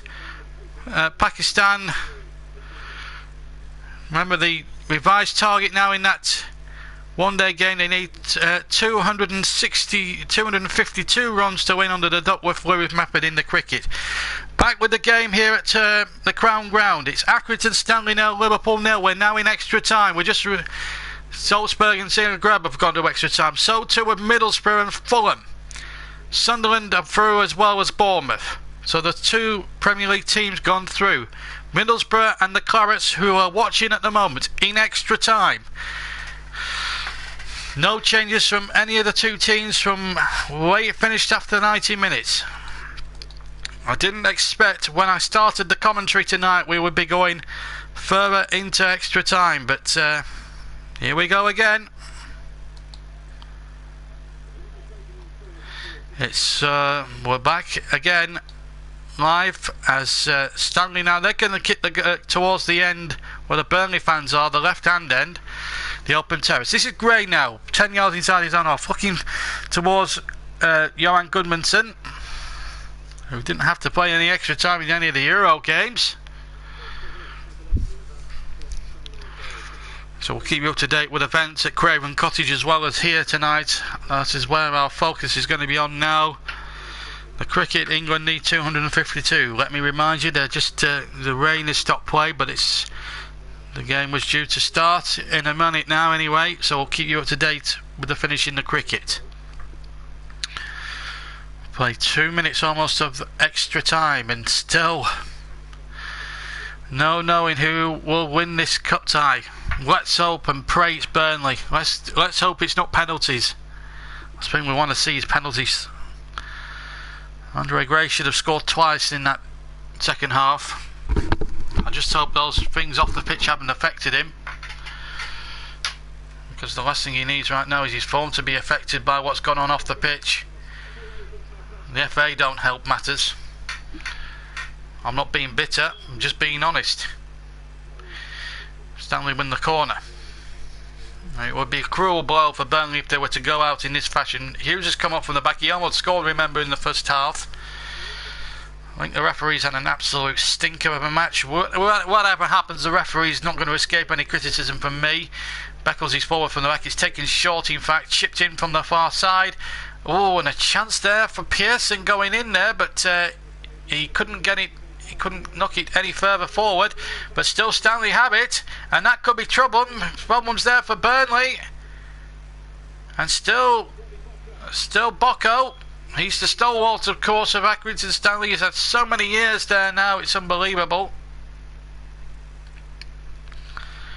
Real Accrington Stanley legend, Ronnie Bocco. Now McConville, no foul by Kevin Long on McConville.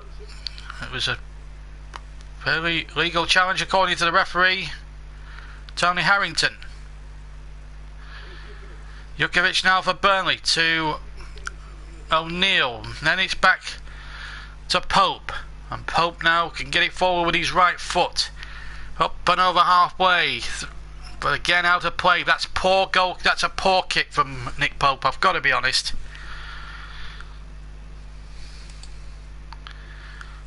Remember, so stick with us now till the end. We'll also bring you the draw.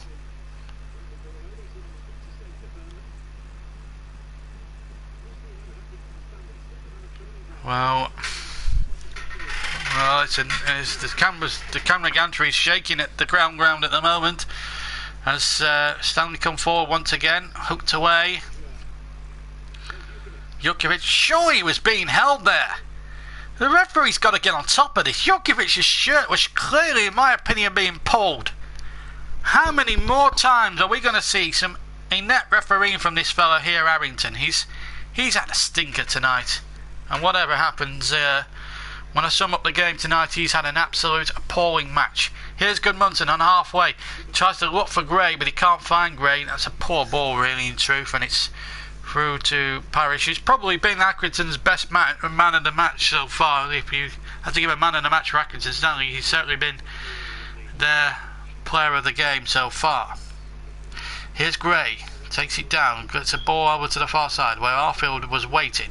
Now O'Neill, infield to Uverstad. Uverstad turns, looks for support. He's got it in Arfield.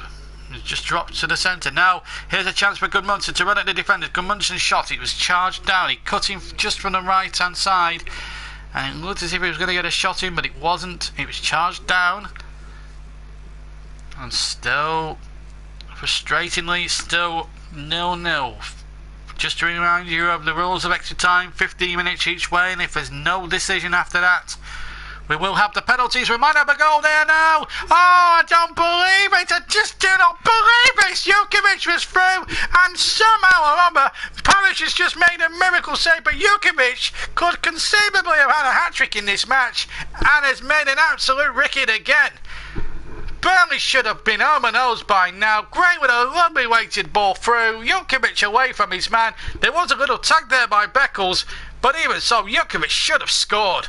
Credit the goalkeeper Parish. I might be doing him a little disservice there, but Jukovic, I'm sorry, but that should have been finished off. Burnley should be ahead, and that would have knocked the stuffing surely out of Aki Stanley. But they're still, to be fair, they're showing a strong jaw, as Sean Dyche would say. Here is Gudmundsson. That's a lovely ball. Dawika, he'll settle for the corner, mind you. Best he could have hoped for, in fairness, considering there's a lot of tired bodies out there. Fulham 1, Middlesbrough 1 is still the latest score, by the way, there. Around about 6 minutes gone in extra time, I believe. Corner taken short. Dawinka now. Needs to be a good cross. It's a decent cross, but again, nobody in the penalty area. Still, it's an up and under for Burnley to go in there, and he's kicked off the line, but I think the whistle has gone, I think. Jukovic is incensed by this. If this is another appalling decision from Tony Harrington, there will be... Well, I'm afraid, what's Jukovic doing wrong there? There's nothing in that at all. Tony Harrington, hang your head in shame. You have been pathetic all night, I'm afraid. Absolute joke of a referee. Honestly, if you're going to have a televised match, get the best referee. Get the better referees, not some muppet like Tony Harrington. I'm sorry to blab on about the referee, but he's trying to write his name over this cup tie. It's a big occasion for him, and I just don't think he's up to it. Zagreb has scored against Salzburg. They now lead on Ariad 3-2.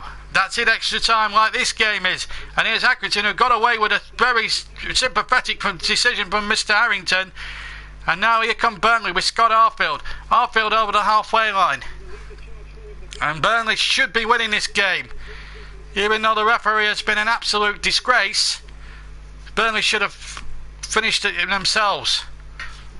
But I just don't see what Jukovic did wrong there to be penalised. Sell him now is the cry from Mike Claret 94. He's stuck with me for a long time here tonight. We're coming up towards 10 minutes of the first half gone in extra time. Remember, it's 15. They kick 15 minutes each way, remember, either end. And still, this game is...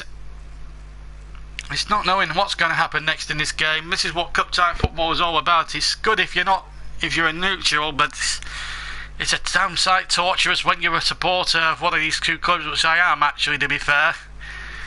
And there's a foul there, I think, against Flanagan. How much of that was intentional, I don't know. It was over on the far side. I'd have to replay to sort this out. It's a ball forward, and it's Arfield involved. And in fact, well, I don't know. That's not a. Well, I don't think that's a harsh. I think that's a harsh decision there.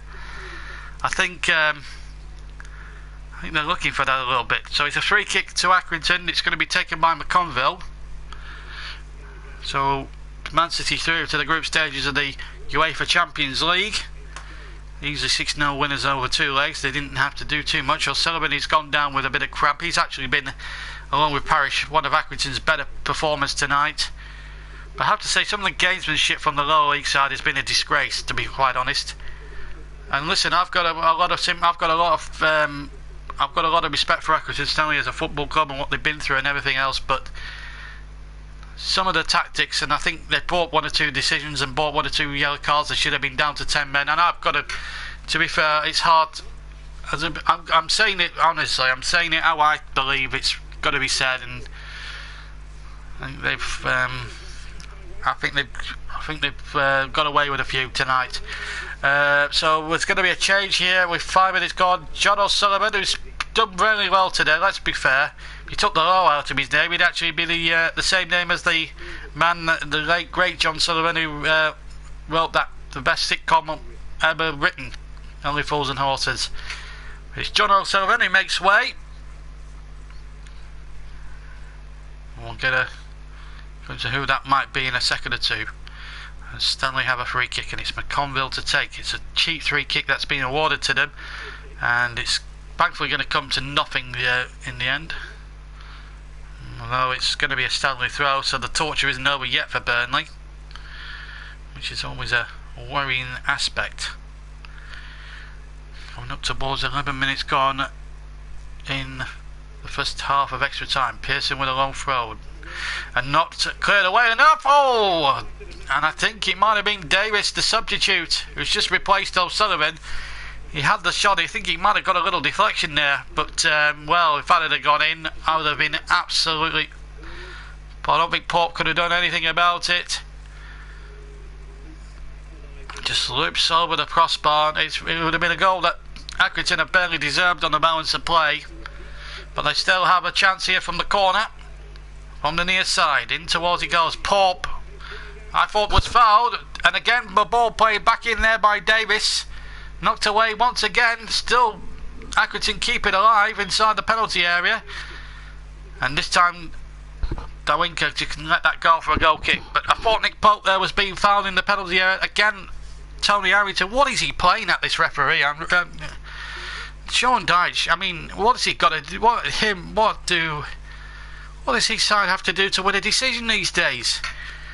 3 competitive games, 3 completely muppets of referees. We had John Moss in the first match against Swansea, who gets some really stupid decisions in that particular game.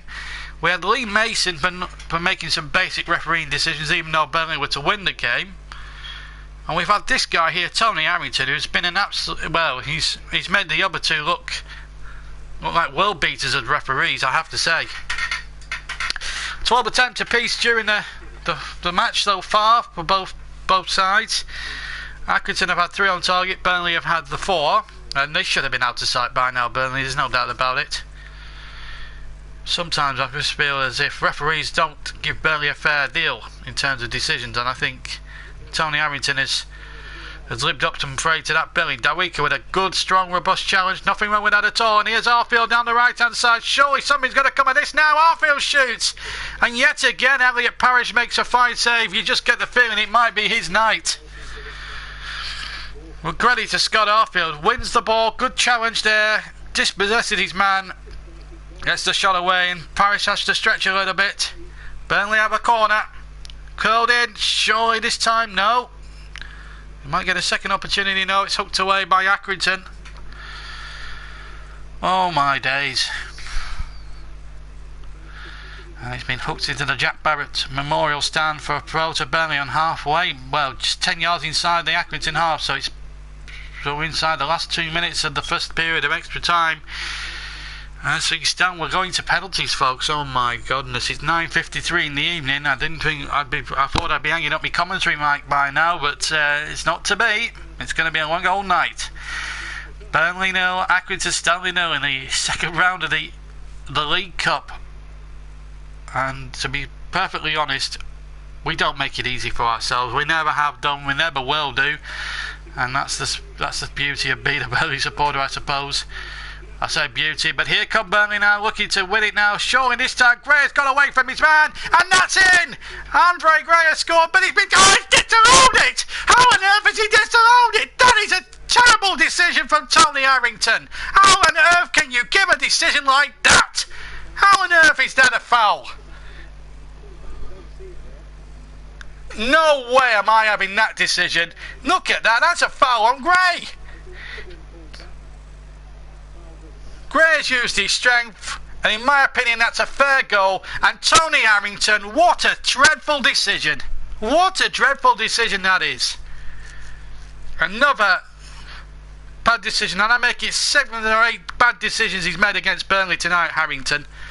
He's had a terrible match, and if I was assessing him, he would get a, well, at the moment he's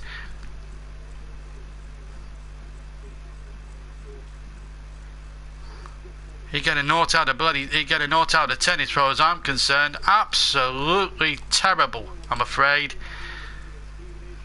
Clara makes the point they've got 12 men. Well, I have to agree, they have 12 men. We're playing 1 minute at the end of the first half, and it's been an absolute terrible exhibition of refereeing, and whatever happens, the referee's not escaping any criticism from me. That's for sure. I know it's a League Cup tie, I know it's not high up on the list of priorities for Burnley Football Club this season, but some of this refereeing has been absolutely shocking. When are we going to get a decision in our favour? Gray took his goal well. It was a perfectly good goal as far as I was concerned. He used his strength, got away from his marker, fired it in superbly, and he's disallowed it. And it looks as if we're now in half-time, in extra time we are, but Burnley should be winning. But I do honestly think, I don't like to accuse anyone of briberies, but John Conman, he must have bribed the referee. He's got away with one man not being sent off. Burnley have had a goal wrongfully rolled out for what was a powder puff challenge from Gray on number 30 Donegan, and at half-time in extra time it's 0-0 and it should be 1-0 to Burnley. And we're going to use this half-time period when the players are taking on flurries. It's a tiresome business out there, but let's have a word about Tony Harrington's performance tonight. He's been substandard. When I say substandard, I'm doing him a service. To be fair, I'm doing him a, I'm maybe being rather kind to him, because the standard I expected from a good referee, I expected a better referee than him tonight. And when I found out it was him, he's been an absolute appalling. League 2 is always going to be his level. He's not a good enough referee, and he shouldn't have taken charge of this particular match. It's a high-profile game. It's a derby match. He should have been refereed by a better referee. And I'm afraid to say, Mr. Harrington, hang your head in shame. We're just seeing one or two opportunities. This was Gray in the second half, who made a good save. I'll give Elliot Parish some of his credit. He's bare dues. He made a good save against Scott Arfield. But I have to say, I think the referee has been influenced by this partisan Accrington crowd here tonight with some of his decisions. He's just been...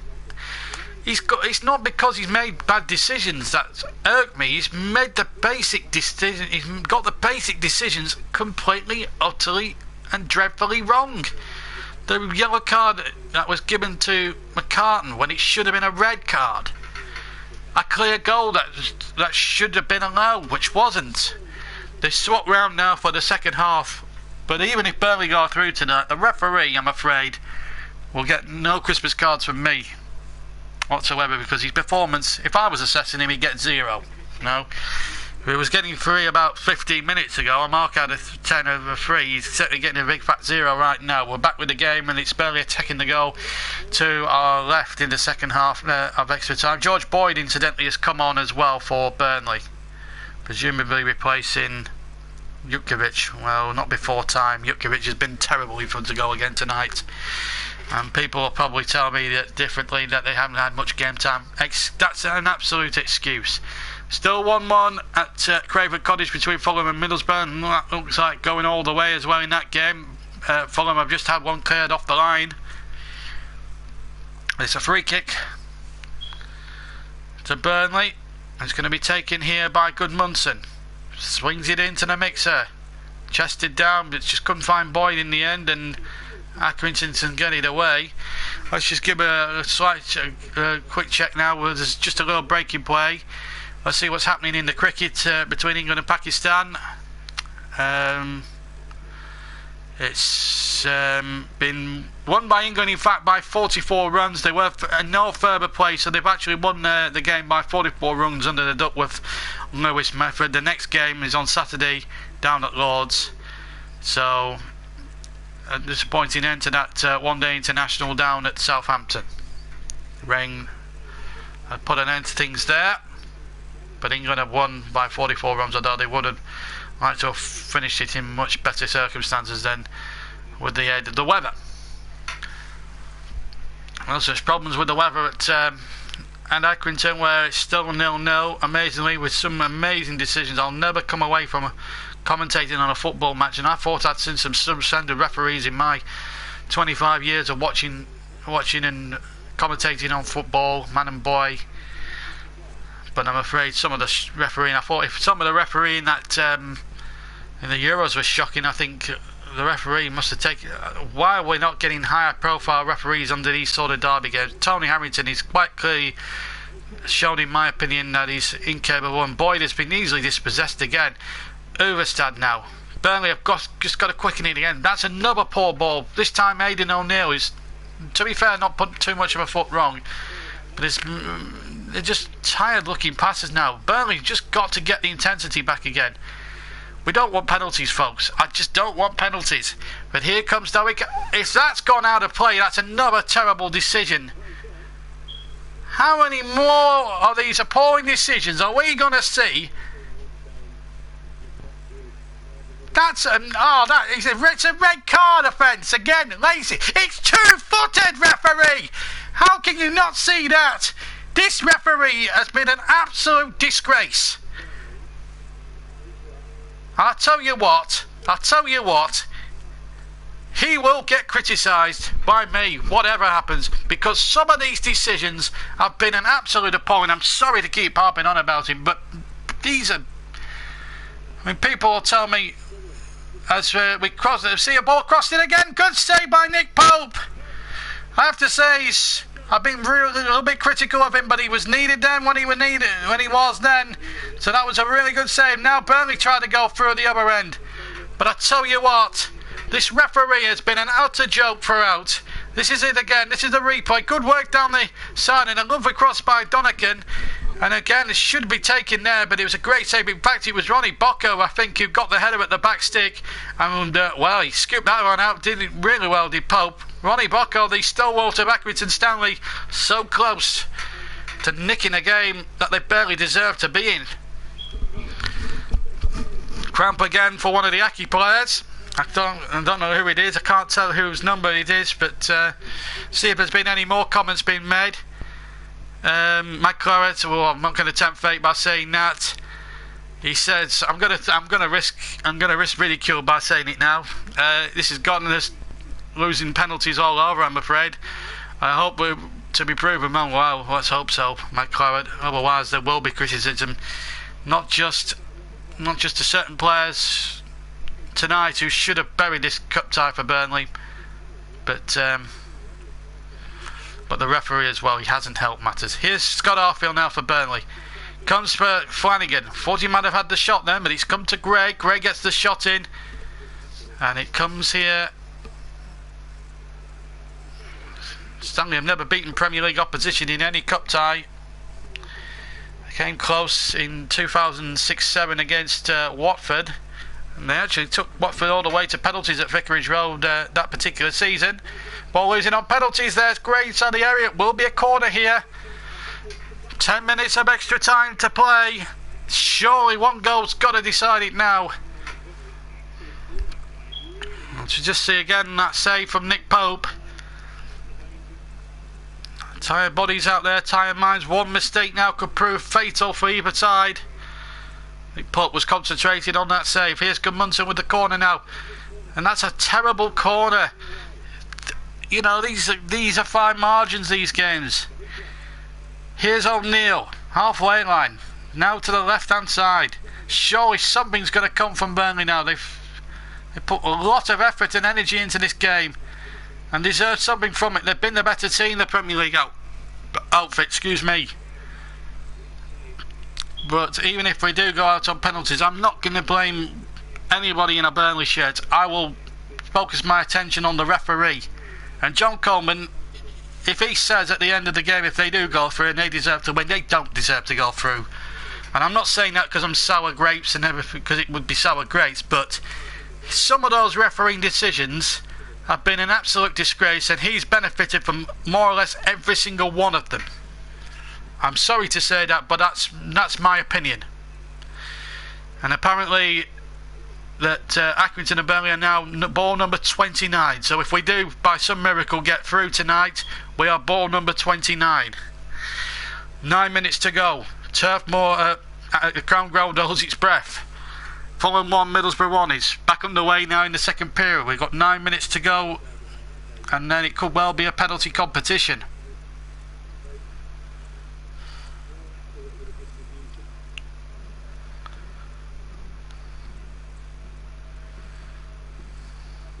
Here's Boyd in the side of the centre circle. Boyd now running towards the penalty area. Plenty of support offered here on the near side, or far side. It's pulled back inside to O'Neill, the Australian. O'Neill gets it on there and just shoots wide. Good effort there by the Australian, the young Australian from Brisbane. It just pulls it wide. It's in onto his left foot. Got it away, just curls away from goal. Got Harper's on there to get his shot in. He got a deflection. I think it must be a corner. It has to be a corner. He's given a goal kick. And that took a huge deflection. And how is Harrington not seen that? That isn't... Oh, these referees, these lower standard... There's a Burnley player. Put the ball out, Accrington. There's a Burnley player down injured at the moment. And here's Gray on the chase. And that's back to Parish. Parish is not the best kick in the world because it goes straight to Boyd midway inside the Accrington half. And what was that about from Boyd? It was a chest and it was appalling. Now Gray has it for Burnley. Surely now one of these chances has got to be taken. Flanagan now to Uberstad. Harfield now. Surely one's got to come here for Burnley. Uberstad turns, shoots, and it goes straight into the arms of the goalkeeper. 24 minutes of the second period of extra time gone. We've got 6 to play, and still there's no separating them. Absolute. Well, I thought I'd seen everything in this game. Purely I haven't, obviously. Clearly I haven't. It's just the game never ceases to amaze you every time, and I'll be disappointed if Burnley go out because it's not the way. Some of the decisions. Tony Harrington, I'm afraid, will not escape any criticism because he's been an appalling referee all night long. And I always had this sneaky suspicion that Accrington would take us all the way tonight, like Mike Claret said. Can we re-sign Graham Alexander for the shootout? He's probably a bit too old now. He's if he can travel all the way from Scunthorpe in 2 minutes flat, yes, we could. But I'm sure we've surely got enough in the bank now to see us through. So Sunderland confirmed through, Bournemouth through after a tough old night down at Fleetwood. It was not Fleetwood, Morecambe, sorry. Even I'm getting tired commentating now. It's a tiresome business. Januzaj was winning goal after 83 minutes. So off the brave resistance of good Shrewsbury side under the managership of former Claret Mickey Mellon. Good ball in behind, but too close to the goalkeeper. Good idea from Gray, but out came Elliot Parish, who took the ball very cleanly. And still we go on in extra time in both games here at Accrington and at Craven Cottage down in West London. 1-1, Middlesbrough winning that other game.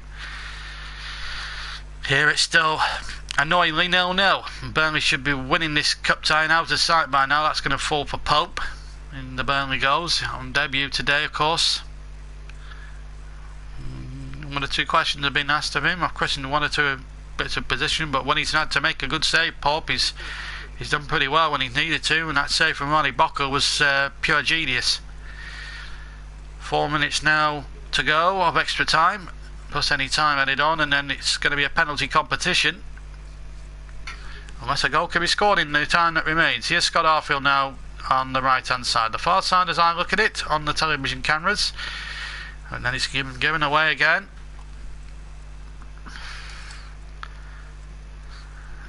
Well, it's going to be a tense ending. The last time we covered a penalty shootout on this YouTube channel was the Italy-Germany quarter-final of the Euros, where it went all the way and we saw an epic penalty shootout there. But at the moment, the next penalty shootout we're going to cover is possibly between 2 Lancashire rivals. A world away from Germany, Italy, I grant you, but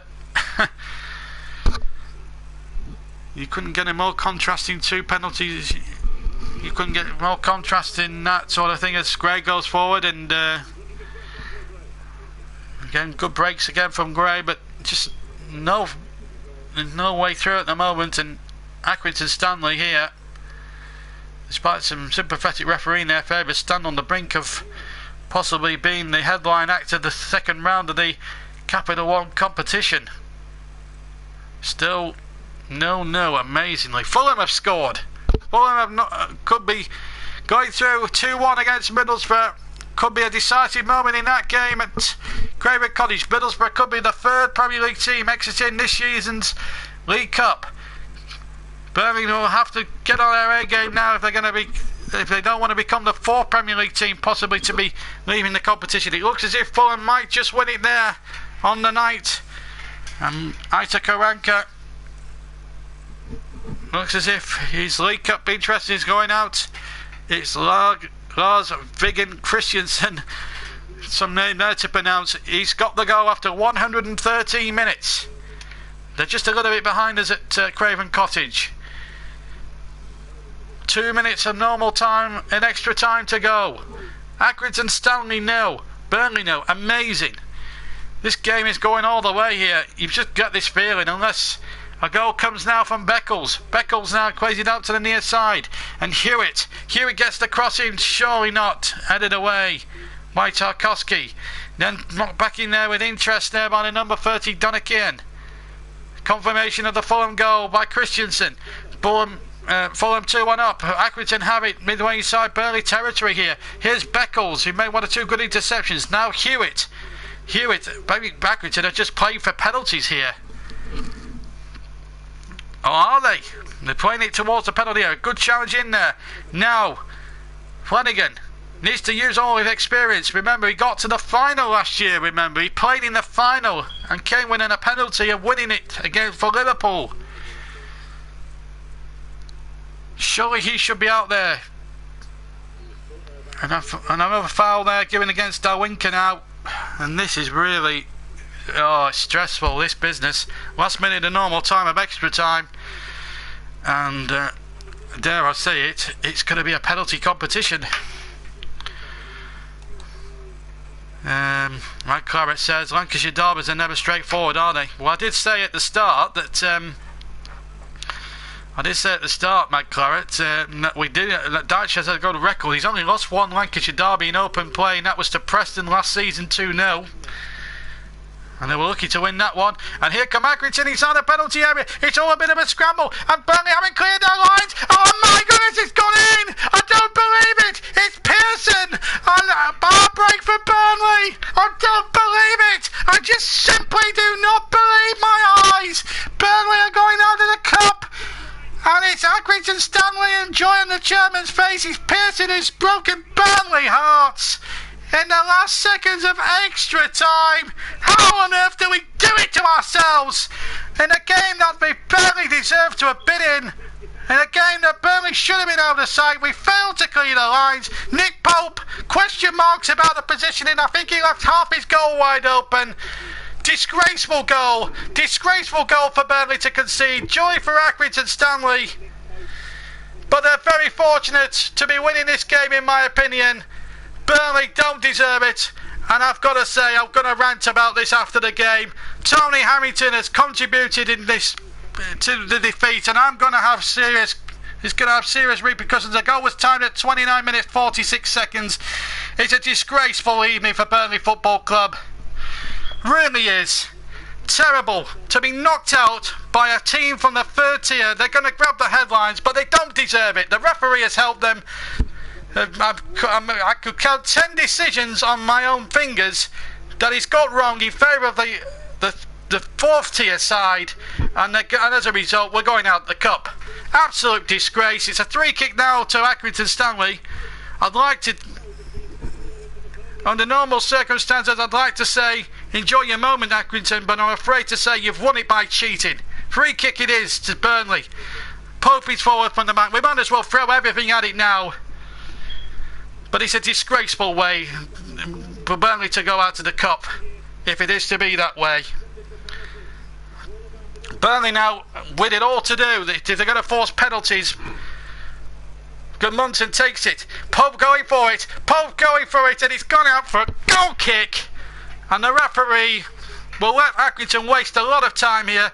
I'm very sorry for the biased commentary, but I'm afraid to say that the referee has been a total disgrace. So too have Accrington Stanley. They should have had a man sent off in the first half. Burnley had a perfectly good goal ruled out in the first period of extra time, and as a result it's come back to bite us on the bottom. And I'm afraid to say the referee, I'm blaming fully 100% for this what looks like being a defeat tonight. Matt Pearson is the heartbreaker for Burnley. Unbridled joy. Sean Dyche must be wondering what we got to do to get a decent decision in this game of football. He's fuming. You can tell it on his face. And he, John Coleman, and I don't like being biased, he has the gall to have a go at the fourth official when his team have bought several of the decisions tonight. Is a disgrace. John Coleman, you are disgraceful. Your team have won by, well, not by cheating, but by an absolute, it's been a joke. The referee's been a joke, and he should be adding about 4 minutes on at the end. Dynamo Zagreb are through after extra time in the Champions League. They're in the group stages. Well done to them.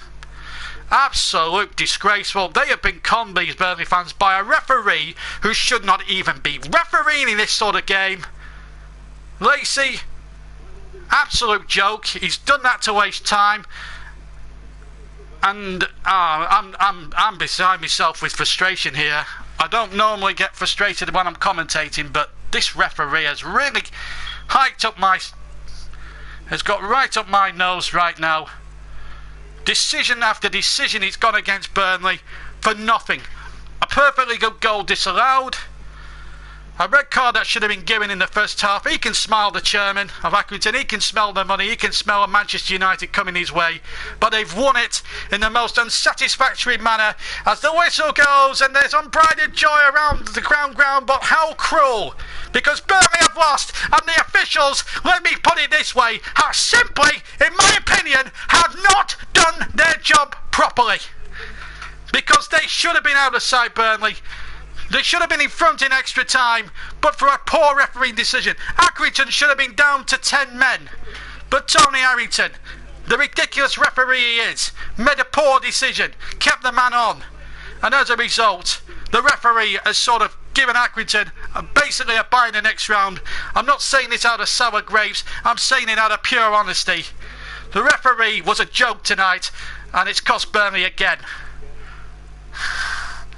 And they can celebrate, the Accrington fans, but they don't deserve it over 90 minutes or 120 minutes. Burnley were the better team.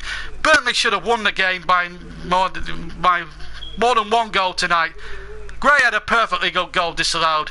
I think the referee's been a joke.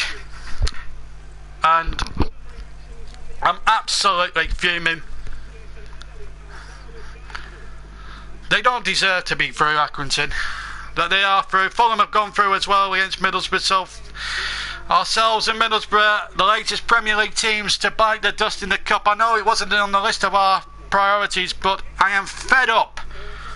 I am totally and utterly fed up of Burnley being knocked out of cup competitions in the first round every single time. The referee, we did everything, but we couldn't score. Let's give Elliot Parish some credit. He was their best player. Pearson did nothing apart from the goal. The referee was a complete, utter disgrace. I'm sorry to keep banging on about him, but he's been an absolute joke. And I would love to hear. I'd love to ask Tony Harrington, why did you not send off? Who was it? I've forgotten who now because it was such a long time ago. McCartan. Why was he not sent off in the first half? And I'm sorry, but we will get. If Sean Dyche's interview, we will get an interview with Dyche. We will bring you the draw, as daft as it sounds. So it's Accrington Stanley, undeservedly ball number 29 in the draw. I am so incensed right now. I'm usually very professional when I commentate, but I can't ignore Tony Harrington's display. It's been an absolute disgrace.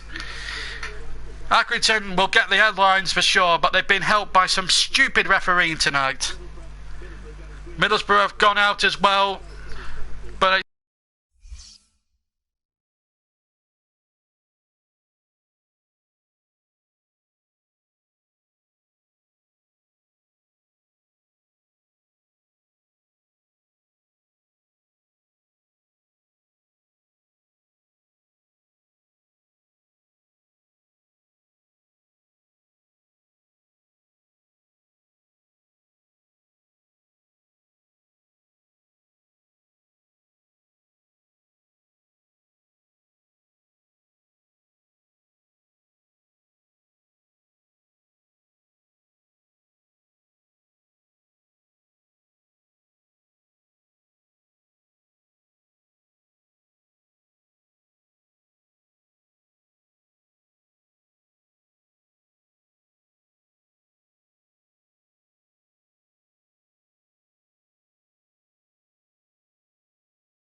I am totally and utterly fed up of certain decisions, certain refereeing decisions going against us, and it's really frustrating right now.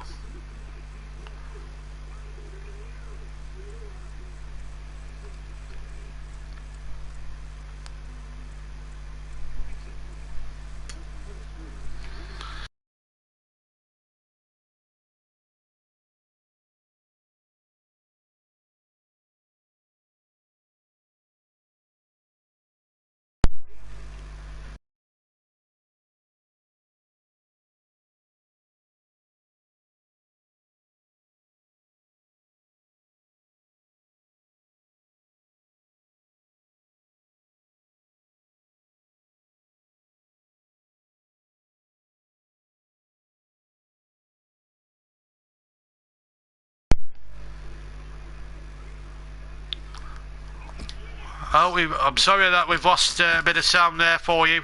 We are back. I hope you can hear me, folks. We are back with you now. Yeah, it needs a lot of charging, I'm afraid, but we are back with you now. I hope you can hear me, folks. Yeah, we are back now.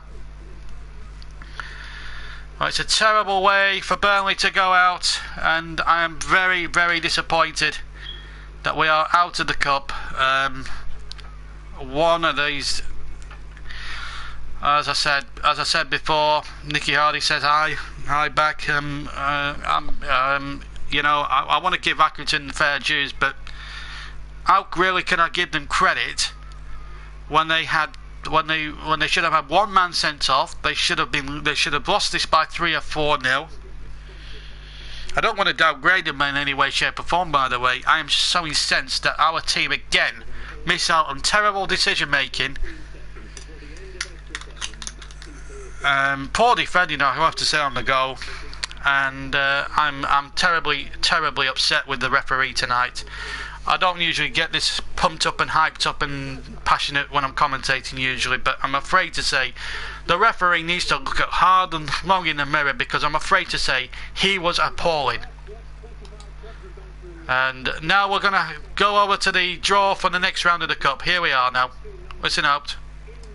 Let's see who gets who. So it's Ian Dowie and Paul Walsh are going to do the draw.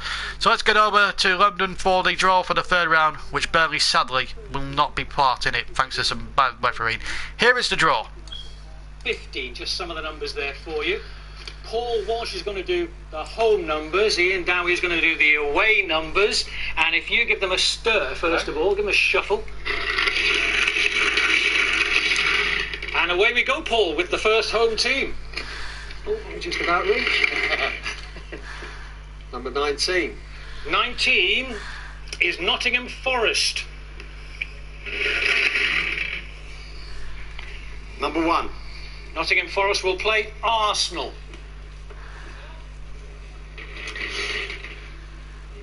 Number 11. 11 is Leeds United. Number 2. Will play Blackburn Rovers. 21. 21, Queen's Park Rangers. 32. Will play Sunderland. 27. 27, West Ham United. Got to be a good draw for West Ham. 29. Will play Accrington Stanley. Ow! Yes. 23. 23, Southampton.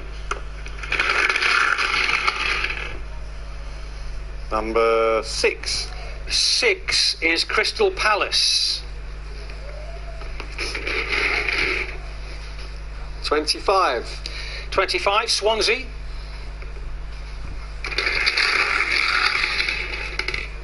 Number 14. Swansea will play Manchester City, the holders. 30. 30 is Fulham. Number 4. Fulham will play Bristol City. 31. 31 is Bournemouth. 20. And Bournemouth will play Preston. 26. 26, Tottenham.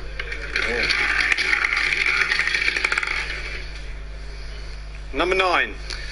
Will play Gillingham. Oh. Number 8. 8 is Everton.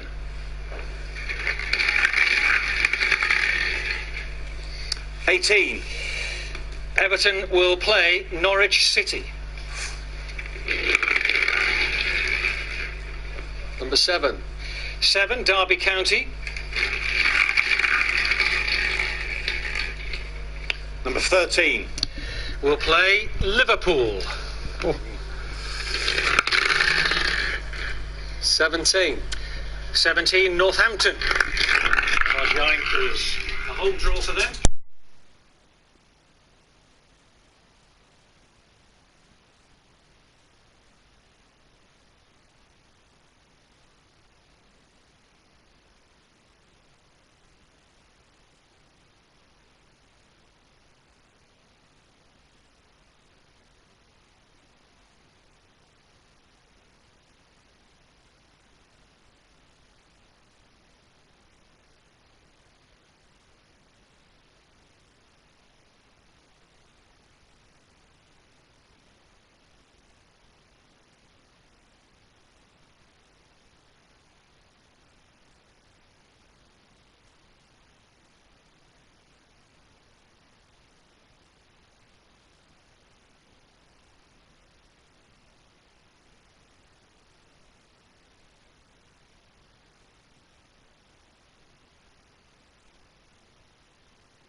Apologies there for the loss of sound. We lost sound there during the draw, but we'll bring you the draw properly later on.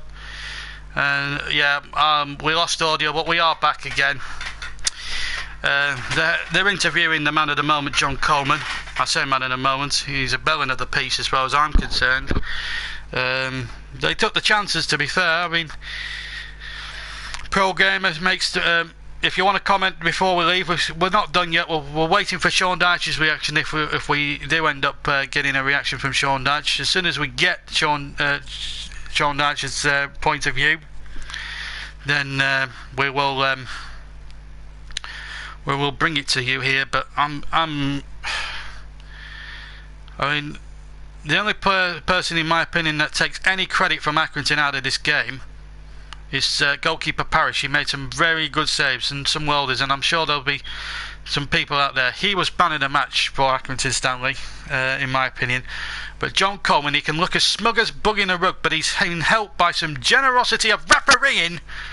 And I'm afraid to say, Tony Harrington, you need to look at long, hard look in the mirror. If you think you're going to be a professional referee, you have got another thing coming, my friend, because that was a disgraceful performance from you tonight. If I was assessing you as a referee, I would give you 1 out of 10 because you're being, and I'm being kind to you there, Mr. Harrington. An absolute disgraceful refereeing, a disgraceful exhibition. And then referees, they say they get bad press and bad publicity. I'm afraid to say it's an absolute disgrace. And, well, the defending on the winning goal, I can't excuse. With about 4 goals to get it away, and to be fair, it was a good goal, but I'm sorry, but Burnley should have been out of sight tonight. And John Coleman, listen, I'm not going to knock what he's done for Accrington Stanley. He's been a colossus for them, but tonight he's bunged the referee, in my opinion. I don't like accusing people, but it seems to me it's got to be no coincidence when the referee makes 9 or 10 appalling decisions against Burnley, the Premier League team. Did the referee want to write his name over it? Did the referee? Sean Dyche is walking off. I've just seen him in the background. He's absolutely incandescent. He's distraught, and I don't blame him. And how can John Coleman bask in there? He's cheated tonight. Accrington have cheated. It's an absolute disgrace from the referee. Tony Harrington, here we are. I'm going to say it again. I'm going to say it as many times as I want. I'll recap the full draw in case you missed it all, because we lost sound right at the most interesting part of it. We will bring you the full draw, but I'm afraid to say, Tony Harrington, I hope you never, ever referee a football match like that ever again. Your performance tonight was an absolute disgrace, and I hope and pray you never, ever have to referee another football match again. And how many more refereeing decisions are we going to end up being a cropper against this season? We had some terrible decisions against us on 2 weeks ago, a week and a half ago against Swansea. We were victim of, even though we won the game, we were victim of some terrible decisions against Liverpool now tonight. And here's Sean Dyche. Were you disappointed with your team tonight? No, I was pleased with the performance. I was disappointed we didn't take the chances we created. The side were pretty dominant for a lot of the game. We created some really good chances. The particular thing I'm pleased about is I haven't got a young player with a broken leg, so I was really pleased with that. Yeah, you obviously felt that there should have been maybe 1 and possibly 2 red cards? Yeah, it was a 2-footed tackle in the second half. We go on all these courses, we get told by referees all these things that we should be looking out for. They have to be dealt with. The first one's a definite red for me. I've seen the lad's leg. He's very, very fortunate to not have a broken leg, broken ankle. And the second one's a 2-footed challenge, and unfortunately they're just not allowed anymore. In my day they were, but I'm an old donkey, so I can only just remember my days of playing. Is it embarrassing to go out to local rivals Accrington? No, it's the reality of the cup. I was on the other side many times. You've got to take care of business. We didn't take care of the outcome. The performance was decent enough, but the chance we created, we didn't take. They get credit, of course, for defending, for blocking, of course. I must make that clear and respect them, and I wish them well going forwards. But, we have to take care of business. We had a strong enough side out to do that tonight, and we created enough chances to do that as well. Thanks, Sean. Thank you. Well, you can see what Sean Dyche makes of the referee. 2 red cards not spotted by Tony Harrington, and this is where we're going to have to end it tonight, I'm afraid, lads. I didn't want to end it that way. It's just, let's have a look at these again. This is a terrible decision. McCartan, in a Premier League game, instant red card. It was on Aidan O'Neill. That, in my opinion, is an instant red. And then in the second half, this one was, I think, on James. This one there, number 17. Absolute disgrace. How he's got away with it there, Lacey. There should be red cards, in my opinion. I called it during commentary. I still call it the same now. Burnley have been done for by some terrible, terrible decisions. Yes, we didn't take care of business, as Sean Dyche rightly says. But having said all that, how can referees of that... I don't ever want to see another referee like Tony Harrington referee a high-profile cup tie like that ever again. The Football League and the Match Officials Association need to look at this and get a better referee in charge, because Tony Harrington's display, I'm afraid to say tonight, was nowhere near the standard that was to be expected. It's a televised match, it's live to the nation, and I'm afraid to say the referee has done himself no favours whatsoever with the decision tonight. I am terribly, terribly disappointed. I don't like to sound I don't like to blow my own soapbox. I'm not one to get on my soapbox a lot when I'm commentating, as everyone possibly knows, more my subscribers, but I'm a passionate Burnley fan. I make no shame in that whatsoever, by the way, and I'm afraid to say the referee needs to take a long, hard look in the mirror, because I'm afraid to say his display tonight was an absolute disgrace, and he will be condemned, in my opinion. Well, I'm sorry that the draw got absolutely interrupted there, but we'll try and see if we can find the draw. Here we are. This is the draw, I think. So Leicester play Chelsea, Stoke play Hull, Newcastle Wolves, Brighton take on Reading, Northampton get a good game against Manchester United, Derby play Liverpool, Everton against Norwich, Tottenham Gillingham, Bournemouth Preston, Fulham Bristol City, Swansea against Manchester City, Southampton against Crystal Palace. Accrington's undeserved reward is a trip to the Olympic Stadium for cheating out Burnley tonight. QPR take on Sunderland, Leeds United against the neighbours Blackburn Rovers down the M65, and Nottingham Forest. I've got a plum match against Arsenal. But the League Cup might have not been on Burnley's list of priorities tonight, but I'm ashamed to say Accrington Stanley, whether they won it by fair means or foul, were helped by a referee who failed to spot 2 red cards, chalked off a perfectly good goal for Burnley in the first period of extra time. As a result, Stanley scored in extra time. Heartbreak for Burnley. They were robbed by some poor refereeing. It's Stanley who go through to face West Ham. Burnley, I'm afraid to say, have been cheated out the League Cup. From me, JB, on a sad night for Burnley Football Club, knocked out the cup by Accrington Stanley, it's good night.